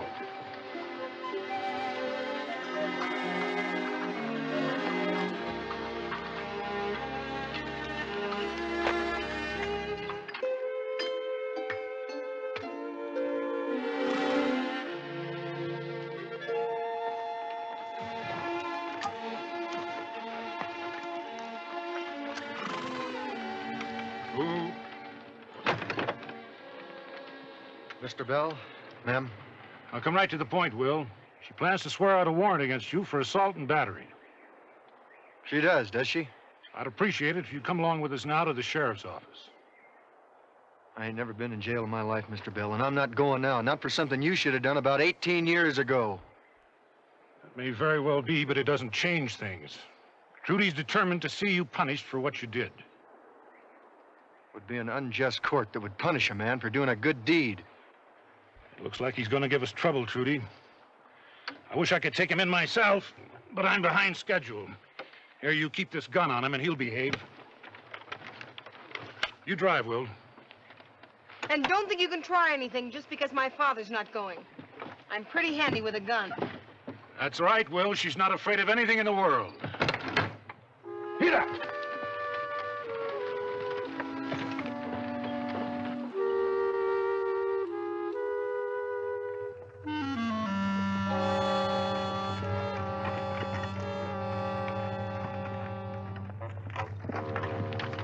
What's so funny?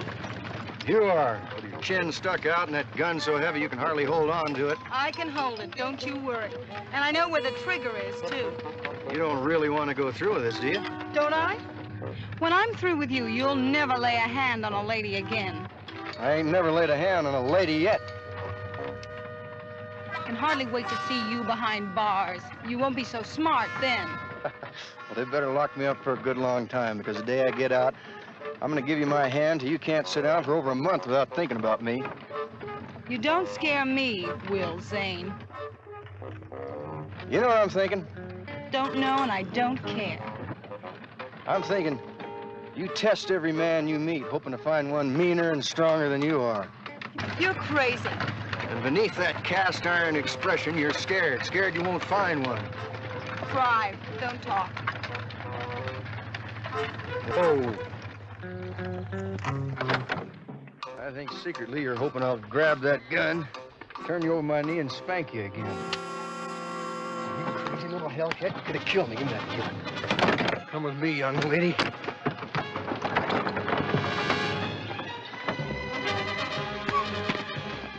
Oh, Will, you better not! No! Don't you dare! I'm gonna turn my fire on you! Oh, no! Oh, no! No! Oh! Help! Oh, Will! Help me! I can't swim! I can... Will, please, I'm drowning! Please, I can't swim. I'll drown! Why don't you just stand up?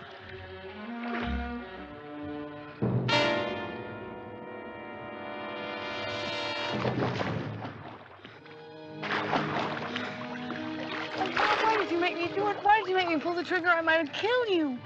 Well, it was just a little test of my own. Will.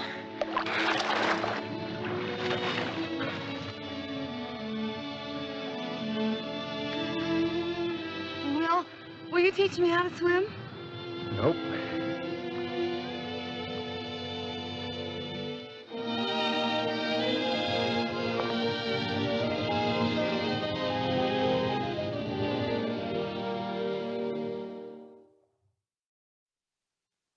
So, Shirley Bell was tamed, as the West was tamed. Not without a struggle, but with a firm hand wielded by a superior force. The conquest of each was unwilling, but in the end, each bowed to stubborn determination. Be with us again next week for another story from our American past.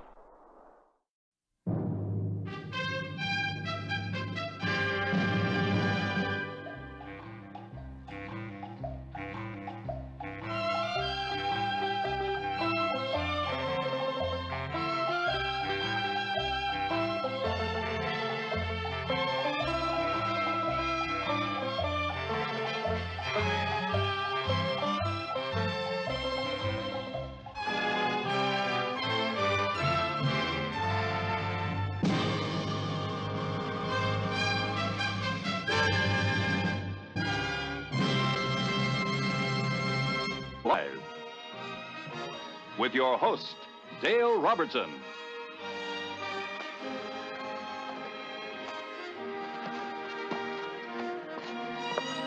Stories of the Old West are stories of hardships and adventure, of dreams and of courage. Stories of the American pioneer are all a part of our past, of our heritage. In the Old West, men believed in giving each other a second chance to win success after suffering failure. Such a man was Ben Frazier. The man he helped was Will Tracy. In 1889, Tracy walked out of prison after serving 7 years for bank robbery. He returned to Willow Creek, Montana, in the town's hostility and hatred. Ben Frazier didn't start out a friend, but in the end, he helped achieve Tracy's triumph.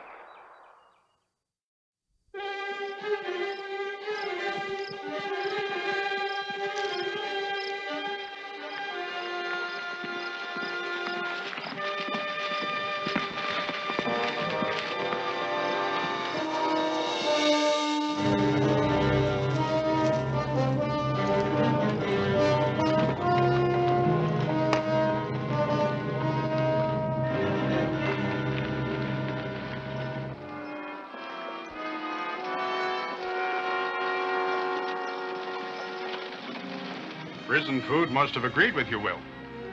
I've eaten worse. You know what you're doing coming back here? The mines in this town are still pretty fresh. I don't plan on staying any longer than it takes me to get out. Come for Lisa? You know, you might be doing her a favor if you just leave her be. Ever thought of that? She's my wife. Yep. That she is. Unfortunately. See you around. Sorry, who? Yeah. Tracy? When did you get out? Almost a week ago. And I've got a certificate of release signed by the warden. Don't look for no welcome at. Willow Creek's still out a lot of cash because of that bank holdup, especially me. I never touched a penny of that money. So you were in on it. And I did 7 years for it. So what? Is that supposed to make up for my losses?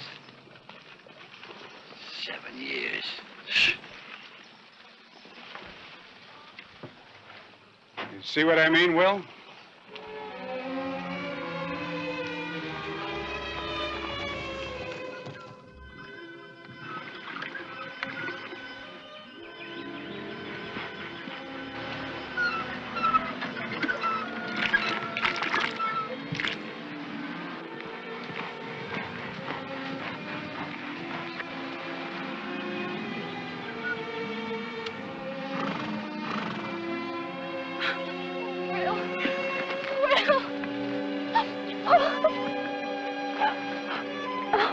I'm trying to imagine how this moment would be. I couldn't. Let me look at you.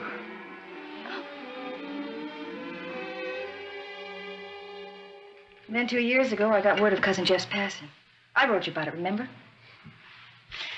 When he left this ranch to us, you could have knocked me down with a feather. A whole ranch to do with as we please. There's not much on it, but whatever there is free and clear. Yeah. Should be worth something, I suppose. I suppose so. Anyway, that's when I decided to come back to Willow Creek and wait for you here. As for me, I'd just soon have not had to come back. Stopped by the bank as I rode through town. Couldn't help remembering that's where it all started. It's where I started going wrong. But I'm going to make it up to you, Lisa. All the embarrassment I've caused you, and I suppose pain that went along with it. I know you will. We can sell this place. Go somewhere else. Somewhere new where we're not known. Start all over again. You know, there was a fellow in the penitentiary who was telling me about the land in California. How beautiful it is out there. And it's going for a song. We can take the money that this place brings and good. What's the matter? That's not the way, Will. Not by running and hiding. What are you getting at? This ranch. It's like it was sent from heaven, like a message telling us what we should do.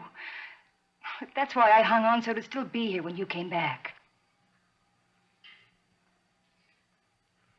You suggesting we stay in Willow Creek? Yes, Will. Stay and work and fight if we have to.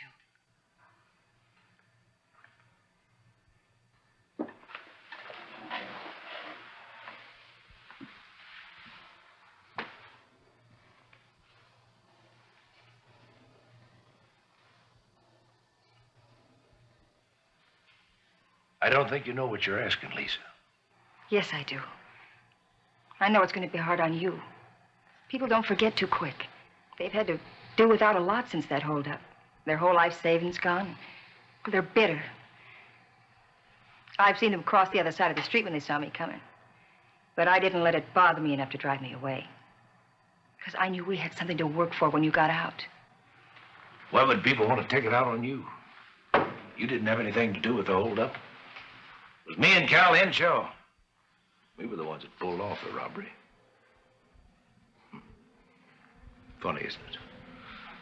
I go away and spend 7 years in prison, holdup that I was a part of, for money which I never laid eyes on. The man who was a master behind it, the one who got the big idea to begin with, never spent a day in prison and got off with all the money. No one's seen hide nor hair of him since. I'll find him someday. You can bet on that. But in the meantime, if this is where you want to stay, then this is where we're going to stay. Oh, we can fix this place up, Will. So pretty. Make a beautiful ranch out of it. It's going to take money. We'll get it. And I've got to get a job. Know of anybody looking for a hired hand the likes of me? No. But you were always a good worker, Will. And people will remember that, too. But I'll be an even harder worker this time. And no shortcuts.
I was wondering when you'd get to me. Then you know why I'm here. Yep. She talked you into staying. What do you know about it? Well, I knew she'd try. I didn't think she'd get far, not in a million years.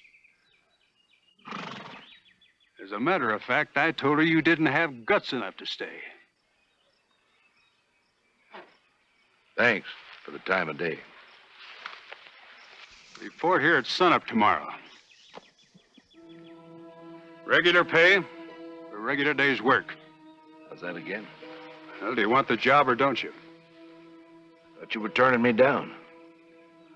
I'd like to, but I can't. I understand I'm doing this for Lisa. She's a fine woman.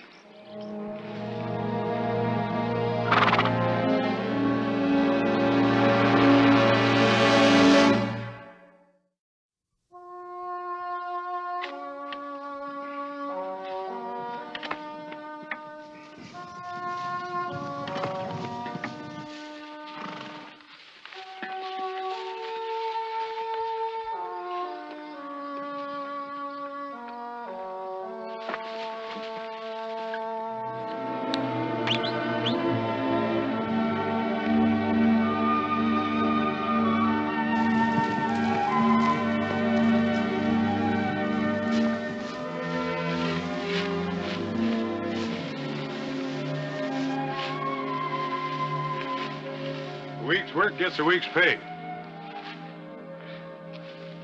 Here's your money. Thank you.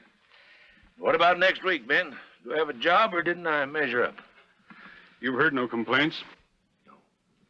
No, but you've been keeping an eye on me like a hawk. Why? Well, I've been trying to make up my mind about something. I closed a deal a few days ago.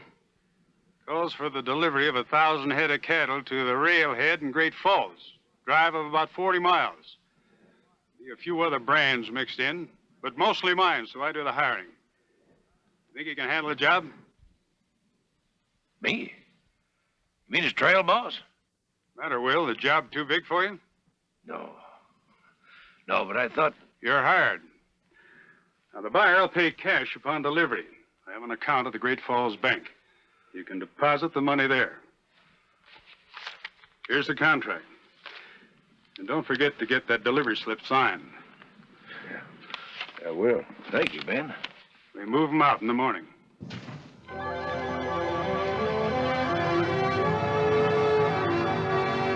All right, get your jump wagon rolling. Move them out.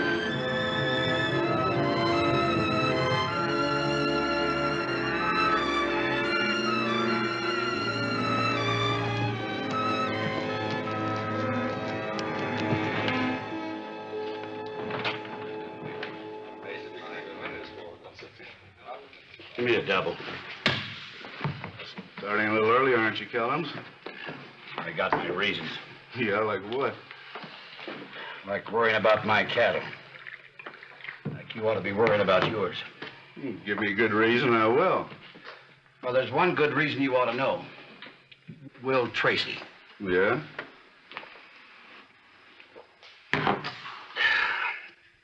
Ben Frazier's made him trail boss. Well, he's a pretty good man of the herd. At least he always was. He's a pretty good man at robbing banks, too.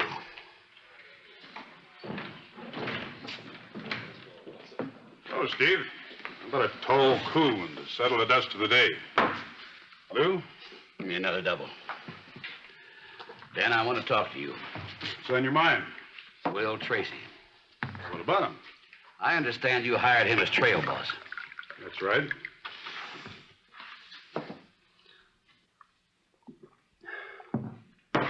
Another one. How come? Well, he needed a job. It's as simple as that. It's not as simple as that, and you know it. If you want to play 7-card stud with your money, that's your affair. But there are other brands in that drive, including mine. Look, I'll stand by any and all losses. It says so right in the contract. It just don't add up. You hiring a no-good ex-con like Tracy. Look, it's like I said, the man can use the pay. You mean his wife could? Well, I'm sorry. I didn't mean it the way it sounded. No offense. How did you mean it, Lou? Well, Ben, it's just that if you'd turned him down like all the others, maybe he wouldn't still be hanging around here. Go on. Well, Ben, seeing as how you feel about Lisa Tracy the way that you do. Now, wait a minute. You asked for it, didn't you? I don't mean nothing bad, honest. Spell it out, Lou.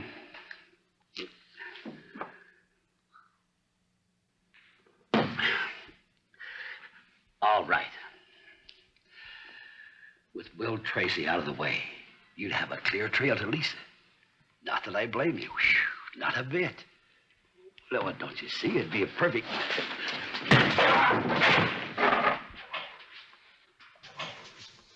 I did have a feeling for Lisa, but that ended the day she married Will Tracy. Now, you get your mind out of the gutter, Lou, or I'll toss your carcass in with it. Ben, this town's gonna have the last laugh on you yet. That Tracy ain't never coming back here. He's gonna steal you blind.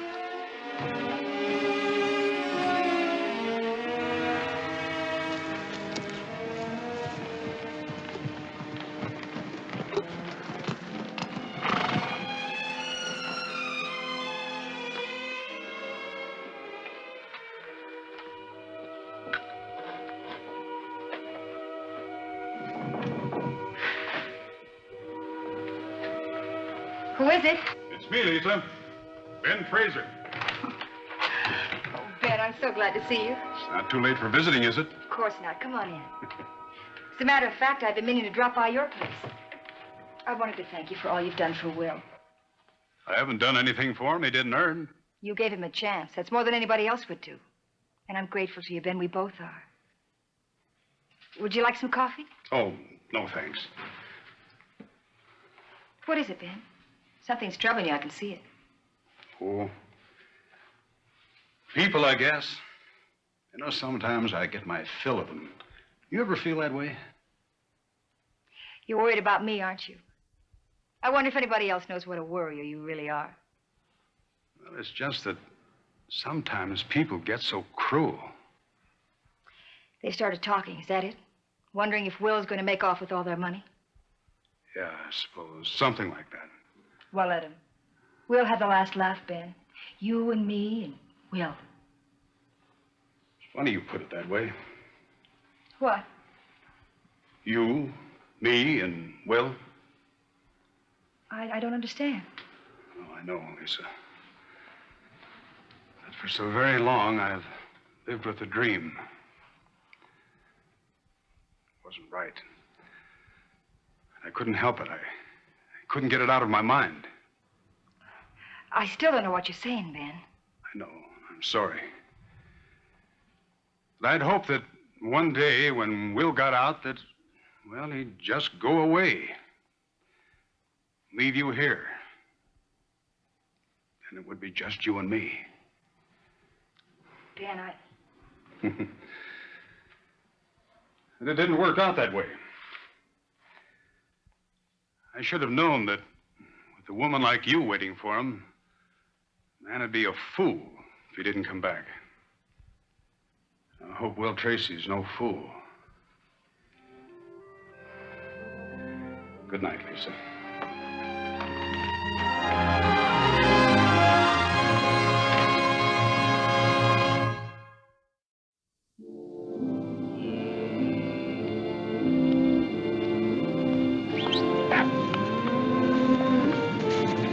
That's Great Falls up ahead.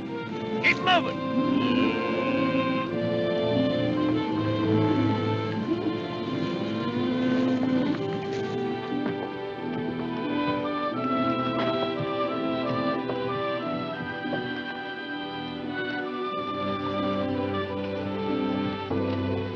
And after I complete certain business arrangements, I suggest we ride out and inspect the property. It'll be a pleasant jaunt, I assure you. And as I say, the place can be had for very little. A mere pittance. You wait for me here, my dear. I shan't be but a moment. It's you. It's really you. What's the meaning of this? You're Cal Henshaw. I beg your pardon, sir. That's not my name. I don't know what you're calling yourself now. But you're Cal Henshaw to me. My dear, there's obviously a misunderstanding here. Perhaps you'd better return home. I'll come by later. All right, now, what's this all about? Take a good look at me. I've never seen you before in my life. Look long enough. You'll know who I am.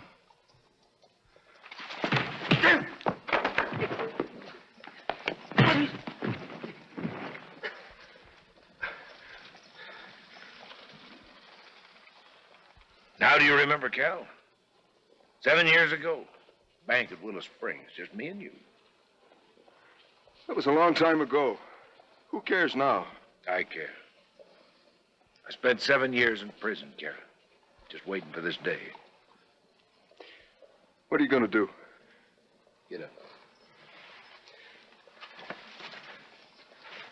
Look, Will. I have money, lots of it. I've done real well the last 7 years. I'll give you half. Just forget you ever saw me. What do you say?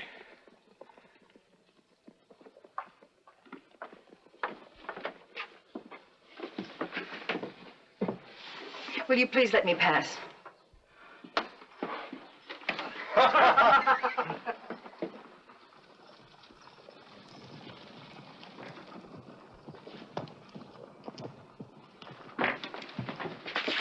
You all right, Lisa? I've been watching you. You and everybody else. Will's been gone for more than a week. Well, say it, Ben. Say it. Lisa, wait, please. I know what you're thinking, but you're wrong. Will isn't a thief. He'll be back. Sure he will, Mrs. Tracy. Everybody's got him figured all wrong. Ain't that right, Mrs. Tracy? Darn shame what some people are saying. A good, fine, upstanding, law-abiding gentleman like Will Tracy. That'll be enough, Lou. Enough nothing. He was due back here 2 days ago. Where is he? I told you that was my lookout, not yours. That's right. You asked for it. It's your concern. But I didn't ask for Tracy to heist my money out of the bank. Well, that's all water under the dam. I know there's a reason why my husband hasn't returned yet. An honest reason. But he will be back, I swear it. You swear it. Well, swearing's all very well, ma'am, but it doesn't pay my bills. Now, I'm telling you, if that jailbird's not back here by sundown tomorrow, I'll be knocking at your door for my share from that herd. Mr. Kellums, when my husband comes back, I'll expect you to apologize to him. Right here before all these people. And I'll expect you to do it as loudly and as clearly. Ma'am, you've got spunk. I'll say that for you.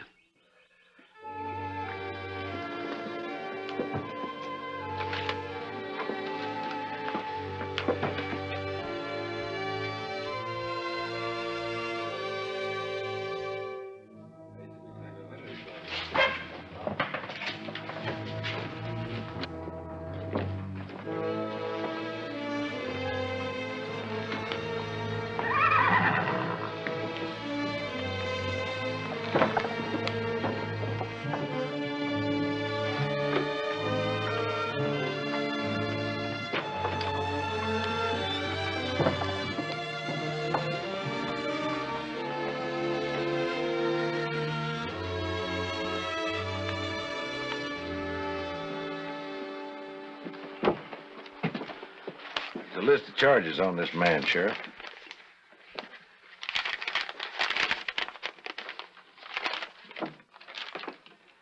Who is he? The other man who was in the bank holdup. The one that got off with all the money. You getting worried, Ben? No, not particularly. Well, here's your deposit slip. Money's in your account at the bank. Sorry it took me so long, but I had a little business of my own to take care of. So I see.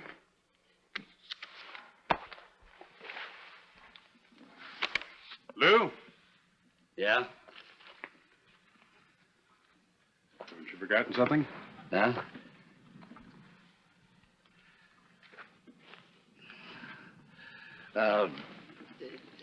Say, Will,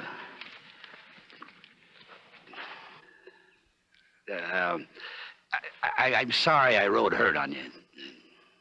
Well, sometimes I talk too much, if you know what I mean. Will you shake hands?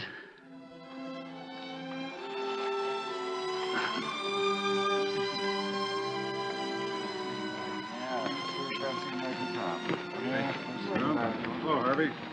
All right, I want to see you later. Harry? Ben, how can we ever thank you? For what? I didn't do anything. You gave me a chance when no one else would give me the time of day. Don't thank me. Thank her. I just found out what she's known all along. See you around.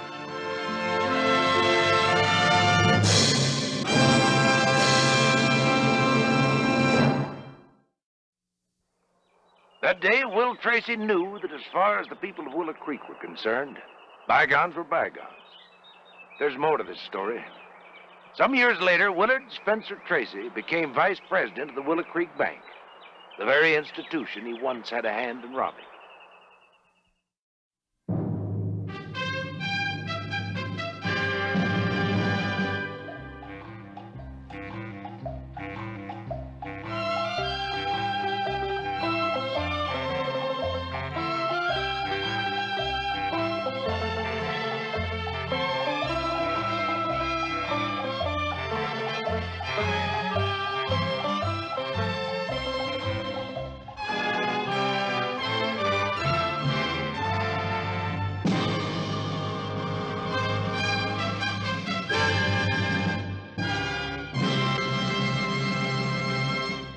এই লাল কাপড়ে মোড়ানো রহস্যটা আমরা উন্মোচন করতে চাই। Chef Naim Ashraf, please একটু help করুন। দেখতে চাচ্ছেন কি আছে? অবশ্যই, কারণ এই রহস্য জানার জন্য আমরা সবাই অধীর আগ্রহে অপেক্ষা করে আছি।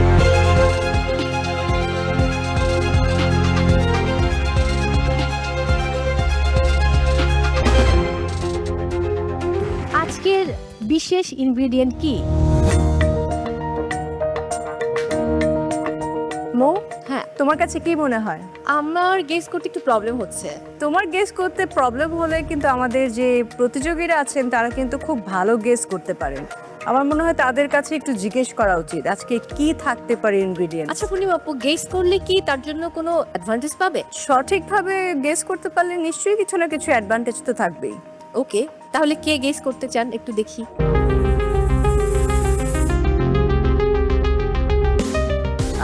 Safayet, guess king. আমি আসলে কোনো কিছু গেস করতেছি না, যেহেতু আমাদের চ্যালেঞ্জটাই হচ্ছে এই তো বাংলার স্বাদ, অবভিয়াসলি বাংলা আমাদের ট্রেডিশনাল কিছুই হবে। আচ্ছা, তামান্না হাত তুলেছিল। ইনগ্রেডিয়েন্টস গেস করতে হলে করব না, যদি গেস করার পর ওটা চেঞ্জ করে দেয় তাহলে তো সমস্যা। নিশাত খুব হাসছেন, কি রয়েছে আজকে? আমি হাসছি কারণ মহামঞ্চে যখন ঢুকি তখন সবসময় চিন্তা করি যে আমি সিলেবাসের বাহিরে মানে প্রশ্নপত্রের উত্তর দিতে যাচ্ছি। এখন আমি তার জন্য কখনোই কোনো কিছু গেস করি না, যেহেতু আমি রান্না পারি তো যেটাই আসবে কিছু না কিছু করে দিতে পারবো ইনশাল্লাহ। অনেক হলো অনুমান বিজ্ঞ বিচারক, এবারে আসলে কি হতে যাচ্ছে আমি সেটাই জানতে চাই। ওয়েল, কেউ যখন গেস করতে পারছে না, দেরি না করে আজকের স্পেশাল ইনগ্রেডিয়েন্টসটা নিয়ে আসা হোক। যথা আজ্ঞা, তার মানে টিম আজকের ইনগ্রেডিয়েন্টস নিয়ে আসুন।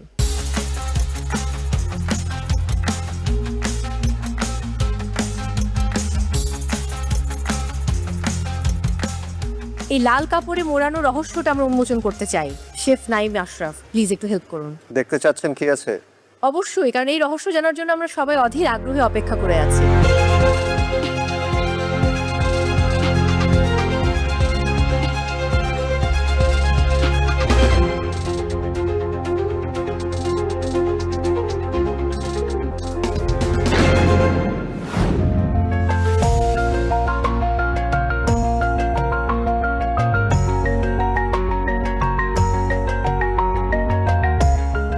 পার্টিসিপেন্টস, আজকের আমাদের মেইন ইনগ্রিডিয়েন্টস এটাই, কচুর ডগা আর কচুর মুড়। গত পর্বের মতো এক্স্যাক্টলি সেমভাবে আমাদেরকে আজকেও দুটো রেসিপি বানাতে হবে। সাথে আপনারা যদি চান কমপ্লিমেন্টারি অর সাইড ডিশ একটা বানাতে পারবেন। Time will be the same, 1 hour cooking time and 15 minutes for grocery. It is a team work, team bonding form করবেন, টিমে কাজ করবেন, দুটো প্রপার ডিশ নিয়ে আসবেন, you will get the marks. Participants, আমি বলবো এই যে কচুর মূল এবং ডগা দিয়ে যেটাই রান্না করো না কেন তোমরা, এর ফ্লেভারটা যেন পাই এবং ফিলটাও যেন আমরা যখন খাবো বাইটে বাইটে পাই, এই জিনিসটা মাথায় রাখতে হবে। ডিয়ার পার্টিসিপেন্টস, আপনারা সবাই নিশ্চয়ই বুঝে গেছেন আপনাদেরকে এমন প্লেটিং করে নিয়ে আসতে হবে যেখানে আমাদের থিমের সাথে প্লেটিং যাতে ম্যাচ করে। এই তো বাংলার স্বাদ, আমরা যাতে প্লেটিংয়ে এই তো বাংলার স্বাদটা পেয়ে যাই। এবং সেই সাথে আরেকবার মনে করিয়ে দিতে চাই, গত পর্ব এবং আজকের পর্ব, 2 পর্ব মিলিয়ে কিউমুলেটিভ স্কোরে যে বটম টিম থাকবে তাদেরকে এই মঞ্চ থেকে বিদায় নিতে হবে।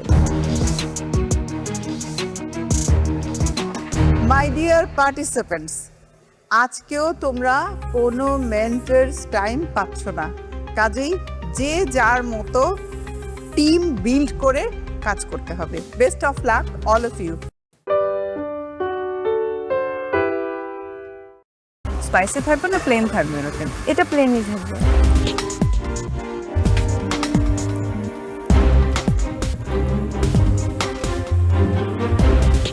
আমি আজকে করছি সিচিয়ান পেপার বিফ, বক চই আর হোমমেড নুডলস রামেন। অলমোস্ট আমার ডান হয়ে গেছে। আমি এখন ব্রোডটা বানাচ্ছি রামেনের।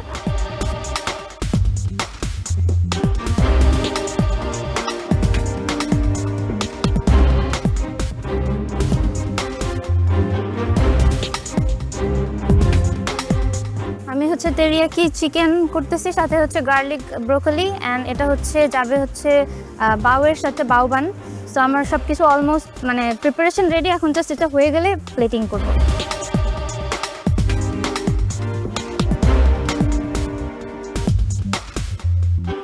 আমার আজকের রেসিপি ছিল roasted tomato and cheese stuff crispy chicken breast with mushroom risotto. আমার অলরেডি মাশরুম রিসোটো করা কমপ্লিট। আমি এখন হচ্ছে roasted tomato and cheese stuff crispy chicken বেস্টের একবার হচ্ছে শ্যালো ফ্রাই করে নিয়েছি, আমি আরেকবার ফ্রাই করব ক্রিস্পি আনার জন্য।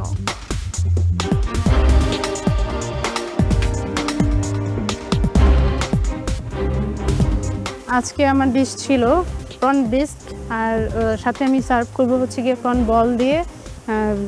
আর আমার হোমমেড ব্রেড যেটা সেটার সব কিছু শেষ হয়ে গেছে। আশা করি এই টাইমের মধ্যে আমি কমপ্লিট করতে পারবো।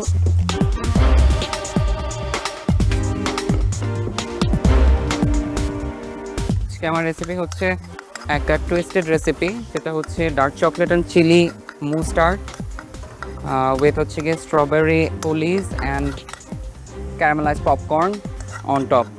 আর আমার টার্টটা হবে হচ্ছে গিয়ে cocoa tart. Tart shell baking চলছে, মুজ ফ্রিজিংয়ে আছে, ক্যারামেল সস আর স্ট্রবেরি কোলিজটা হচ্ছে গিয়ে ইন প্রসেস।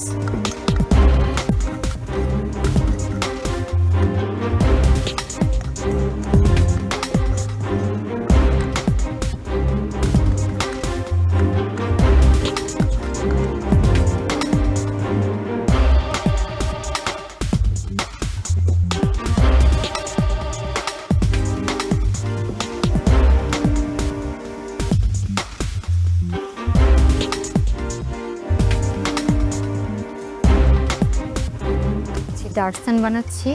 আর ওখানে আমার অ্যাপেল পাই রেডি, আর ওভেনে আমার পাই আছে, আর আমার একটা কম্পোট রেডি হয়েছে। এটা এখন জাস্ট এটা আমি ফ্রাই করে কম্পোটে ডিপ করবো।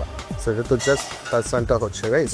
And then what's the plan, মানে এটাকে অরেঞ্জ হানি কিভাবে? অরেঞ্জ হানি সস বানিয়েছি, সসে আমি ডিপ করে দিই জাস্ট।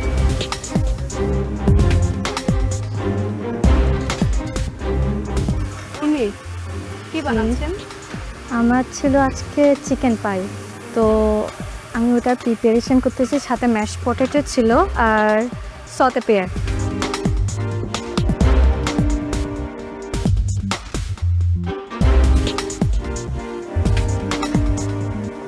আমি মোজারেলা যে উপরে টপিং সসটা যাবে ওইটা রেডি করে ফেলেছি, আর বিটটাও রেডি করে ফেলেছি। নাচোস আমার হয়ে গেছে। নাচোস ডান? জি, ওকে। সুন্দর, খুব সুন্দর হচ্ছে। এই প্লেন থাকবে নাকি? সস বানাবো কয়েকটা, আর এটা উপরে বিফের উপরে যাবে। স্পাইসি থাকবে না প্লেন থাকবে? এটা প্লেনই থাকবে।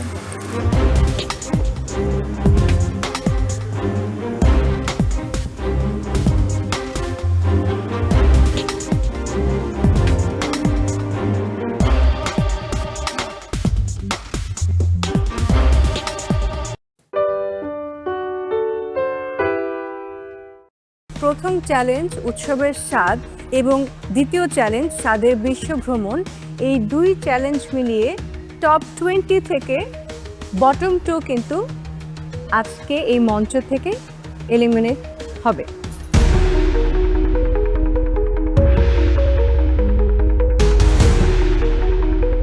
আজকে আমাদের 10 জন প্রতিযোগী একজন করে আসবেন, আপনাদের রেসিপিগুলো কালেক্ট করবেন। প্লিজ চলে আসুন আপনারা।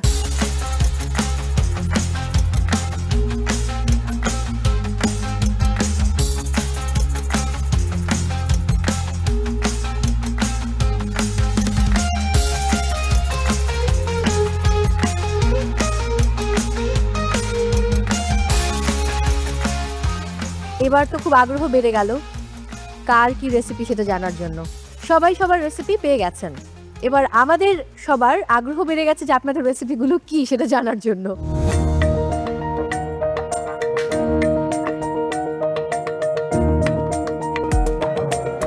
প্রথমে আমরা জানতে চাইবো, উর্মি আপনি কি পেয়েছেন রেসিপি?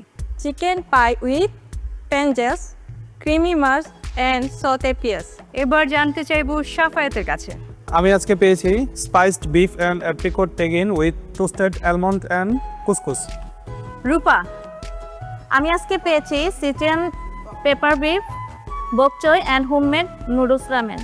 জিনাত আজকের কি আছে দেখি। আমি আজকে পেয়েছি roasted tomato and cheese stuff crispy chicken breast with mushroom risotto. Saima দেখি তোমার ভাগ্যে কি আছে। আমি আজকে পেয়েছি lemon grass skewered prawn balls with prawn bisque in a homemade bread bowl. Asit তোমার কি কি রেসিপি পেয়েছো একটু শুনি। Spiced beef and date empandas with green pea hummus and tamarind glaze. Next Nashita, আপনি কি রেসিপি পেয়েছেন আজকে? আমি পেয়েছি sweet apple and banana toffee pie with honey orange ডার্টসান। নসিন মুবাশিরা, কি রেসিপি পেয়েছেন আজকে? আমি পেয়েছি spicy teriyaki chicken with garlic broccoli and layered in bao. Munim, আপনি কি রেসিপি পেয়েছেন? আমি আজকে পেয়েছি dark chocolate and chilli mousse tart with strawberry coulis and caramel popcorn topping, cocoa tart shell. মুনিমকে নিয়ে আসলেই খুব টেনশনে আছি যে কোনোভাবে যেন মুনিম আজকে ভালোটা করে ফেলে, তো তাহলে হয়তো আমি আজকে টেনশন থেকে কিছুটা রিলিফ হব। জাজেস, বাকি রয়েছে শুধু কুমো, এটা একটু আমি জানি। আমি খুব এক্সাইটেড তার রেসিপি জানার জন্য। আমিও। কুমো, আপনার রেসিপি কি? Honey ginger mince beef and broccoli stir fry with crispy homemade mozzarella nachos. Kumu, কালকের রেসিপিটা আপনি দেখেছেন অ্যান্ড আজকের রেসিপিটা আপনার হাতে আছে, কোনটা মনে হয় বেটার করতে পারতেন? গতকালকেটা আমার প্রেজেন্টেশন আমি করলে একটু অন্যভাবে করতাম, কিন্তু আমি ওইটাতে দুইটা জিনিসে একটু কনফিউজ ছিলাম, যার কারণে আমি করতে চাইনি এটা। আর আজকে নাচোসও আমরা সবাই পছন্দ করি এবং এইটাও আমি করতে পারবো। Nice, good luck Kumu. Thank you.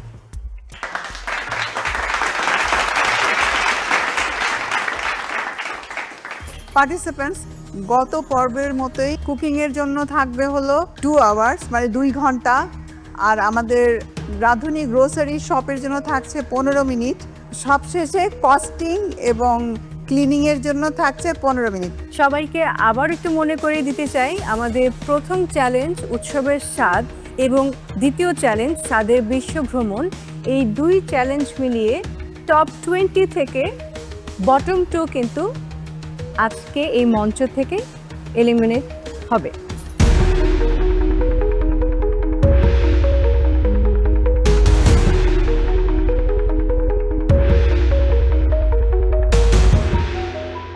আর এর সাথে আমি অ্যাড করতে চাই, আপনাদের আজকের চ্যালেঞ্জটা শুধু এটার জন্যই হবে না যে আমি এলিমিনেটেড হব না, আপনাদেরকে ফাইট করতে হবে টপ 9-এ যাওয়ার জন্য। কারণ আমি আগেও বলেছি, টপ 9-এ যখন যাবেন আপনাদের নেক্সট এপিসোডে, নেক্সট চ্যালেঞ্জে অ্যাডভান্টেজ থাকবে র্যাঙ্ক ওয়াইজ।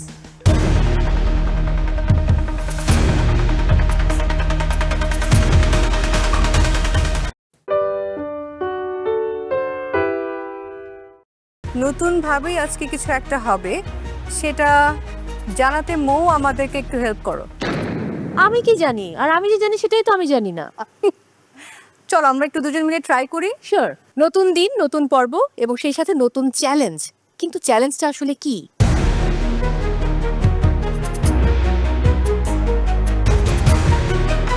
আজকে আমাদের নতুন করে চ্যালেঞ্জ শুরু হবে, জানি না কি হবে, দেখা যাক। গত দুটো পর্বে আমি খুবই খারাপ পারফরমেন্স দেখিয়েছি, আশা করি আজকে আমি ভালো কিছু করতে পারবো। 2টি চ্যালেঞ্জ আমাদের অলরেডি হয়ে গিয়েছে। আমার কাজ, আমার প্রেজেন্টেশন নিয়ে শুরুতে আমি যেভাবে সবাইকে ইমপ্রেস করেছি আমি এটা ধরে রাখার চেষ্টা করছি। নতুনভাবেই আজকে কিছু একটা হবে, সেটা জানাতে মৌ আমাদেরকে একটু হেল্প করো। আমি কি জানি, আর আমি যে জানি সেটাই তো আমি জানি না। চলো আমরা একটু দুজন মিলে ট্রাই করি। শিওর, ঠিক আছে, বলুন।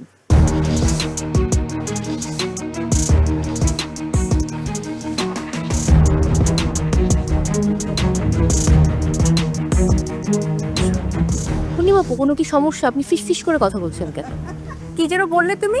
ফিস ফিস করে কথা বলছেন কেন? লাউডলি ভাই শুনতে পাচ্ছি। এই যে তোমার মুখ দিয়ে তো বেরিয়ে গেছে, মানে ফিস ফিস। রাইট। মহামঞ্চ আসলে একটা রহস্যময় জায়গা, এটা একটা মরীচিকাই বলবো। যদি মনে হয় যে এটা হবে, তবে সেটাই আগে হয় না, এবং যেটা মনে করি না যে আজকে হবে সেটাই হয়ে যায়। সেরা রাঁধুনির এই মহামঞ্চে কোনো কিছু প্রেডিক্ট করে আসা যে আমি এটা নিয়ে প্রিপারেশন নিব, এটা আসলে আমার মনে হয় যে ভুল, কারণ সেটা গত 2টা চ্যালেঞ্জে আমি বুঝতে পেরেছি আমি যেটাই ভেবেছি সেটার অপোজিটটা এসেছে। আজকে আমাদের ফিশ নিয়ে কিছু একটা হচ্ছে। ওকে, বাট ফিশ নিয়ে হবেটা কি?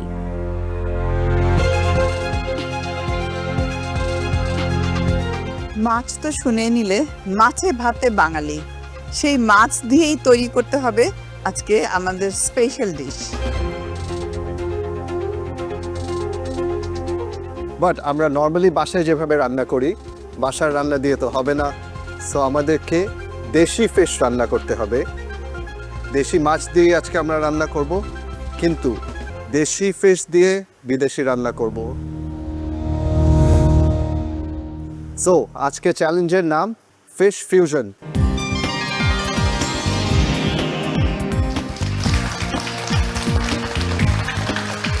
যখন শুনলাম যে আজকে আমাদের ফিশ ফিউশন হবে, তখন শুনে একটু ভয় পেয়েছিলাম। তারপর ভাবছিলাম যে না, মেন্টর যেহেতু আছে, উনি ভালো মতো এক্সপ্লেন করে দিলে আমি করতে পারবো ইনশাল্লাহ।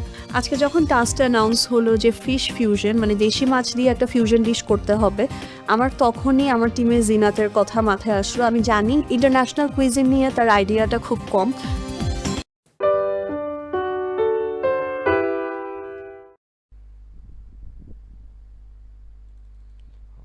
So tired, so tired.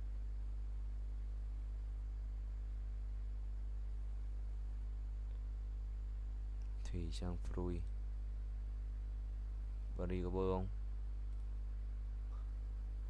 Nho xanh táo Việt quất roi đỏ xoài tứ quý xoài tứ ký la Lạng Sơn tiểu hồng tươi ổi lê mật táo bưởi da xanh, dưa chuột bao tử, rau củ hỗn hợp.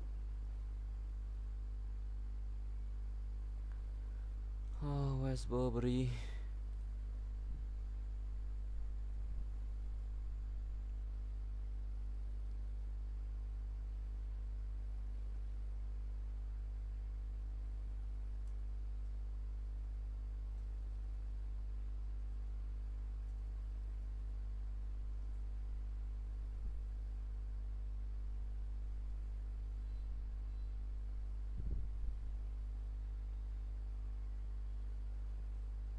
Cái gì vậy? Why do not understand?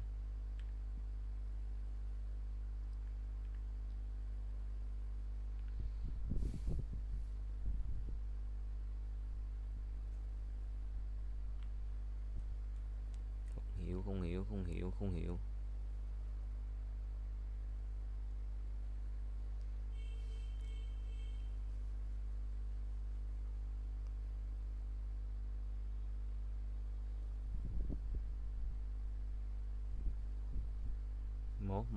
Mố.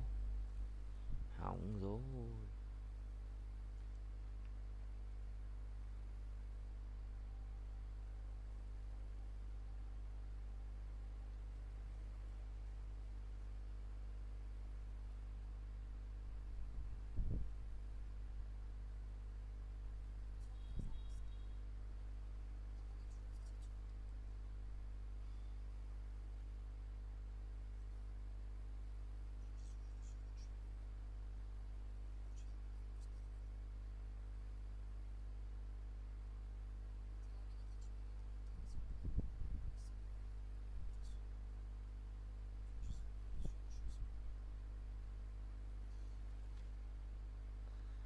Không phải đâu Bri.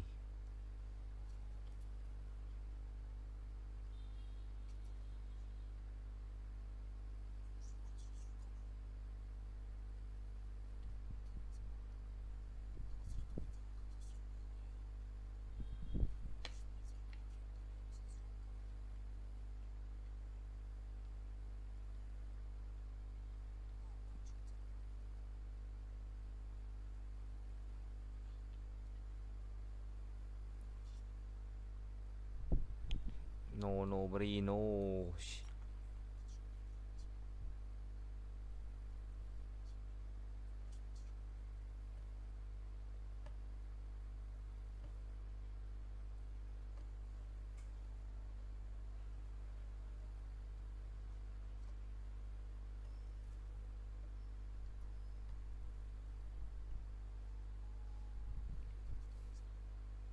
Đoạn vít đó là sao?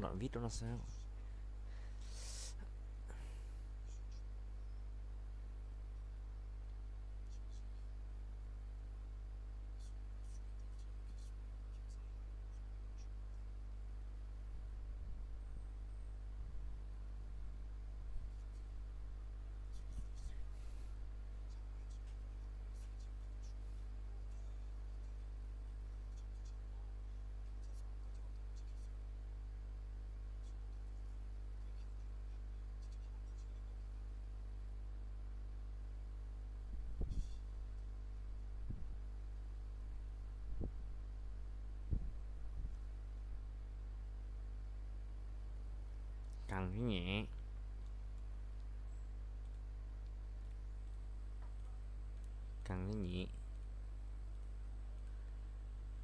Reverse này. Season này.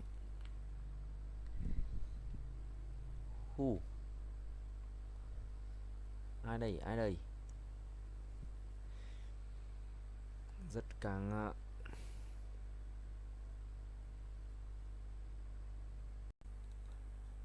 MBB tất cả ngân hàng đều xuống. MSB, What, Bri ngân hàng.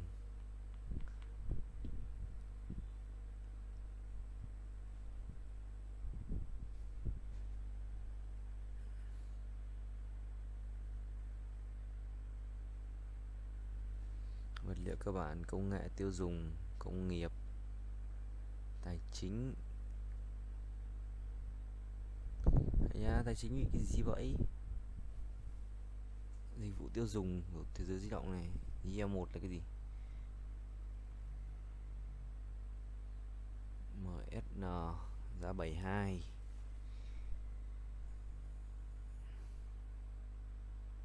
Xin Hòa Phát 27,2. Ok, Bri.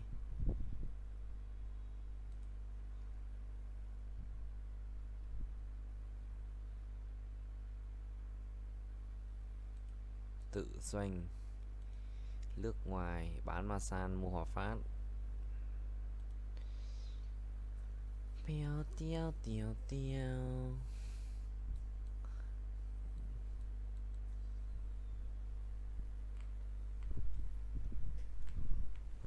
Forming. Một chữ rồng.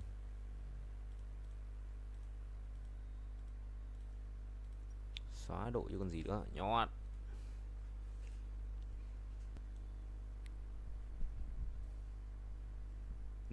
Chistana. Tiền linh pháo thủ vụ. Một chữ gì đây? Một chữ về tiền. Ây, cần một chữ về tiền linh thùng đạo va phận. Thế này đi ha.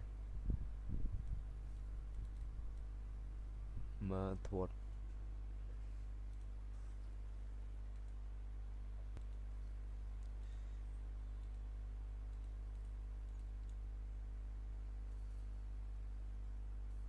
Casadin nữa, chẳng liên quan gì nhau. Đây rồi, có liên quan rồi đấy.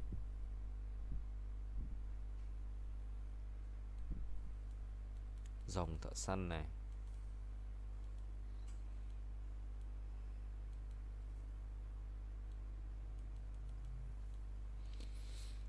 Ok.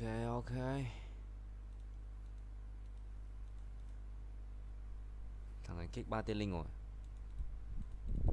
Can trường, đây can trường có ngay.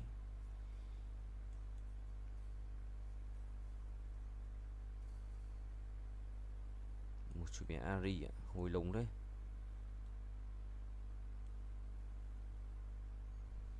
Đường nung đi cho các chơi. Nhận một tàu với cả một cóc mo. Ui, cái này đi. Ẩn chính ạ. Ẩn chính.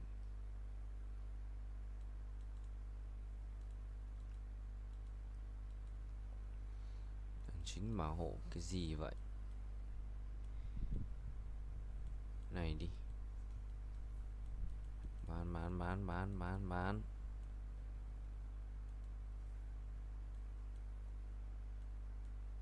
Này đi. Ok.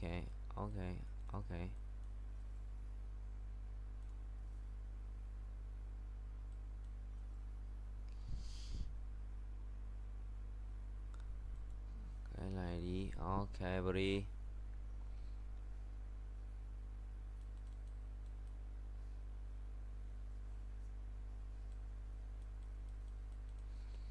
Yes sir.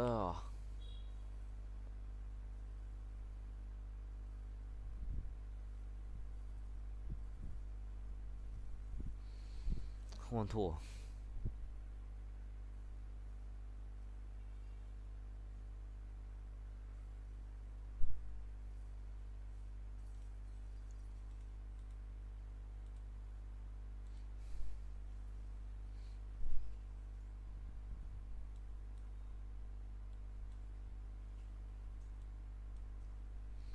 Bảo hộ ẩn chính.